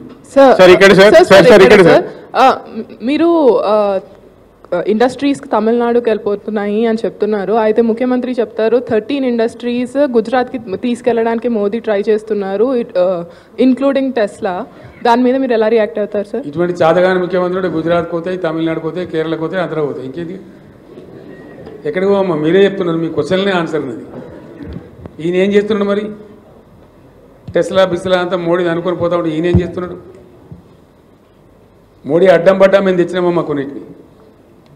Like Facebook, ఆయన ఇంటర్నేషనల్ లాబీస్లను పెట్టి చాలా ప్రయత్నం చేసిండు అహ్మదాబాద్ తీసుకుపోదామని. మేము అంతకన్నా పై ఎత్తుగడ వేసి దాన్ని ఇక్కడ తెచ్చినాం. మోడీని తట్టుకొని మేము ఒక 4-5 పరిశ్రమలు పెద్ద పెద్ద తెచ్చినాం ఇక్కడికి. సార్ ఇక్కడ సార్ మీరు మొన్న మెదక్లో మాట్లాడుతూ టైం కాగాల సుమా మళ్ళీ ఈసీ నిషేధం మళ్ళీ అదో కథ. చెప్పండి సార్ ఇక్కడ సార్ మీరు మొన్న మెదక్లో మాట్లాడుతూ అసెంబ్లీలో చెల్లని రూపాయి పార్లమెంట్లో ఎట్లా చెల్లుతుంది అన్నారు. సో మన పార్టీ నుంచి కూడా కొప్పులీశ్వర్, ఆర్ఎస్ ప్రవీణ్ కుమార్, బాజిరెడ్డి ఇట్లాంటి వాళ్ళందరూ అసెంబ్లీ ఎన్నికల్లో ఓడిపోయారు. వాళ్ళు ఇప్పుడు ఎట్లా చెల్లుతారు? కరెక్ట్ క్వశ్చన్ మంచిగా అడిగిన మీరు.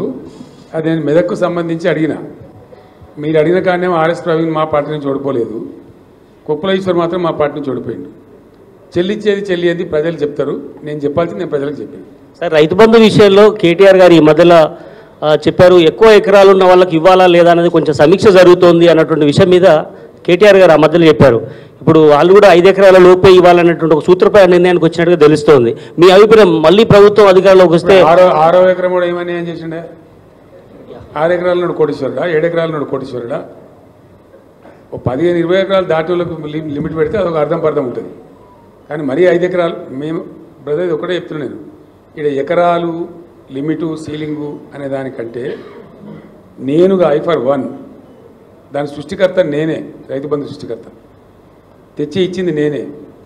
ఆ రోజు తెలంగాణ ఏర్పడ్డ సమయంలో తెలంగాణ రైతాంగం చెట్టుకోడు గుట్టకోడు అయిపోయి గందరగోళం అయిపోయి డ్రై అయిపోయి చాలా బాధాకరంగా ఉండేది. ఒక కనీసం 10-15 ఏళ్ల పాటు రైతులను బ్రహ్మాండంగా సపోర్ట్ చేసి వాళ్ళకి ఫ్రీ పవర్ ఇచ్చి వాళ్ళకి లిఫ్ట్ చేసి వాటర్ తెచ్చిస్తే వాళ్ళు నిలదొక్కుంటారు. తెలంగాణ వ్యవసాయ రంగంలో లాభం జరుగుతుందని నేను పెట్టిన. And that agriculture sector of Telangana has contributed to the GSDP of Telangana by 18.36%. Telangana GSDPకి 18.36% కూర్చినటువంటి శాఖ వ్యవసాయ శాఖ, రైతాంగం. అగ్రికల్చర్ సెక్టర్ నుండి GSDPకి వచ్చినటువంటి శాతం నేను చెప్పేది, విచ్ ఇస్ గ్రేట్. నేను అనుకున్న కళ నెరవేరింది. ఇంకొక 5-6 ఏళ్ళు కొనసాగించిన తర్వాత ఈ సీలింగ్ బిల్లింగ్ మేము కూడా ఆలోచిద్దామని అనుకున్నాం. రైతులు కొంచెం అప్పులు తీరిపోయి వాళ్ళ సొంత పెట్టుబడి వాళ్ళు పెట్టుకునే పరిస్థితికి వచ్చిన తర్వాత అప్పుడు పేద రైతులకు మాత్రం పెడదాం, కొద్దిగా ధనిక రైతులకు తీసేద్దామని మాకు కూడా ఆలోచన ఉండే బేసికల్లీ. కానీ ఇంత హాఫెజాడ్గా ఇంత తొందరపడి ఒక కన్ఫ్యూజన్ క్రియేట్ చేసి రేపు మాకు వస్తుందా రాదా అనేటువంటి ఒక భయాన్ని రైతుల్లో క్రియేట్ చేసే దిక్కుమాలిన చర్యలు మాత్రం మేము చేయలే. ఆ పని కాంగ్రెస్ చేసింది. ఆ వ్యవసాయ మంత్రి కూడా మాట్లాడిండు, అందరూ మాట్లాడుతున్నారు. తప్పకుండా రైతుల ఆగ్రహాన్ని వాళ్ళు చూడబోతున్నారు. సార్, లిక్కర్ స్కామ్ లో కేజ్రీవాల్ కు బెయిల్ వచ్చింది. ఏం కావాలి నీకు? ఢిల్లీ సీఎం కు కేజ్రీవాల్ కు బెయిల్ వచ్చింది. అదే కేసులో ఉన్న కవితకు మాత్రం బెయిల్ ప్రాసెస్ నడుస్తూ ఉంది, కోర్టులో ఉంది. సింపుల్ ఇస్ ద ఇష్యూ అండి. ఢిల్లీ లిక్కర్ స్కామ్ అనేది నరేంద్ర మోడీ సృష్టించినటువంటి ఒక రాజకీయ కుంభకోణం. It's reverse political scam. అందులో ఏం లేదంత పడితే గ్యాస్. ఇవాళ వరకు ₹1 రికవరీ చేయలే, ₹1 కూడా రికవరీ చేయాలి. ఎవరి నుంచి ఎవరికి మనీ లాండరింగ్ అయిందో, ఎవరి నుంచి ఎవరు తీసుకున్నాడో ఎవరికి తెలియదు. అది ఢిల్లీ స్టేట్ లిక్కర్ పాలసీని స్కామ్ కింద చిత్రీకరించి మేమిద్దరం అండి, ఆయన కంట్లో నర్సులాగా ఉన్నోళ్ళు, అరవింద్ కేజ్రీవాల్, నేను, ముక్కులో కోయలాగా ఉంటే మేము ఏం చేసినాం? మేము ఆయన మాకు 104 మంది ఎమ్మెల్యేలు మా సంఖ్య ఉండి అప్పుడు మజ్లిస్ ఎమ్మెల్యేలు 7 మాకు సపోర్ట్ ఉండే టైంలో 119లో 111 మంది మేము ఉన్నాం ఇక్కడ. అయినా ఆయన ఏజెంట్లను పంపించండి ఇక్కడికి. ఈ గవర్నమెంట్ టాపులు చేయాలని కూలగొట్టాలి రాష్ట్ర ప్రభుత్వం అనేది ఆయన ఏజెంట్లను పంపించి ఇక్కడ బేరాలు చేశారు.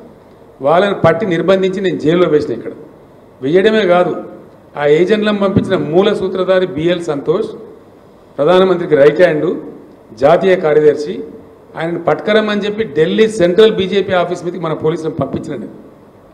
ఆయన పట్టుకరమని పోయిన తెలంగాణ పోలీసులు తప్పించుకున్నాడు ఆయన. అది వాళ్ళ మా మీద కోపం. ఆ కక్ష మనసులో పెట్టుకొని అటు అరవింద్ కేజ్రీవాల్ను ఇటు నన్ను రాజకీయంగా ఒత్తిడి చేయాలని చెప్పి అటు కేజ్రీవాల్ని అరెస్ట్ చేసిండ్రు, ఇటు నా కూతురుని అరెస్ట్ చేసిండ్రు. వాళ్ళు కడిగిన ముత్యాలలాగా బయటకు వస్తారు. స్కామ్ లేదు, బట్టిదే ట్రాష్. అది బూమరాంగ్ అవుతా ఉన్నది. వాళ్ళు ఆ అమ్మాయి బతుకమ్మ ఉద్యమం చేసి తెలంగాణ ఉద్యమానికి ఎంతో కంట్రిబ్యూట్ చేసి అమెరికా నుంచి వచ్చి పాపం తన జీవితాన్ని వదులుకొని తెలంగాణ కోసం పనిచేసిన బిడ్డ. అందరికీ తెలుసు, లోకానికి తెలుసు. ఆ అమ్మాయి స్టాండర్డ్ ఏందో, ఆమె ఎట్లా మాట్లాడుతుందో, ఆమె ప్రవర్తన ఏందో మీ అందరికీ కూడా తెలుసు. మీ అందరూ కూడా చాలామంది జర్నలిస్టులు ఆమెతో కలిసి పనిచేసారు. అటువంటి ఒక నిర్దోషం పట్టుకపోయి ఒక మహిళను చూడకుండా కేవలం నా కూతురు అనేటువంటి ఒక రాజకీయ కక్షతోని మోడీ అరెస్ట్ చేసిండు. ఏం పరగకూడదు, మేము భయపడము, రాజకీయ కుటుంబం కాబట్టి మేమన్నీ ఎదుర్కొంటాం. మాకు ఈ జైలు బీలు కొత్త కాదు. We're not worried. ఆమె కడిగిన ముచ్చంలాగా బయటకు వస్తుంది. I have no out of doubt. Thank you so much. Sir ముస్లిం మైనార్టీలకు ఏం పిలిపిస్తారు సార్? ముస్లిం మైనార్టీ సోదరులకు నాది ఒకటే విజ్ఞప్తి. ఈ రాష్ట్రంలో మీరు భ్రమలో పడి కాంగ్రెస్ పార్టీకి ఓటేస్తే వాళ్ళు థర్డ్ ప్లేస్లో ఉన్నారు. అనవసరంగా బీజేపీ గెలిచే అవకాశం ఉంటుంది. మీకు బీఆర్ఎస్ సెక్యులర్ పార్టీ, బ్రహ్మాండమైన నీతి నిజాయితీ ఉన్న పార్టీ, మంచి పార్టీ, మిమ్మల్ని ఆదుకున్న పార్టీ, మైనార్టీ గురుకులాలు పెట్టిన పార్టీ, మీ బడ్జెట్ 12,000 కోట్లు పెట్టి ఖర్చు పెట్టిన పార్టీ. కాబట్టి బీఆర్ఎస్ని ఆదరించండి. బీఆర్ఎస్ సెక్యులర్ పార్టీగా ఉంటుంది.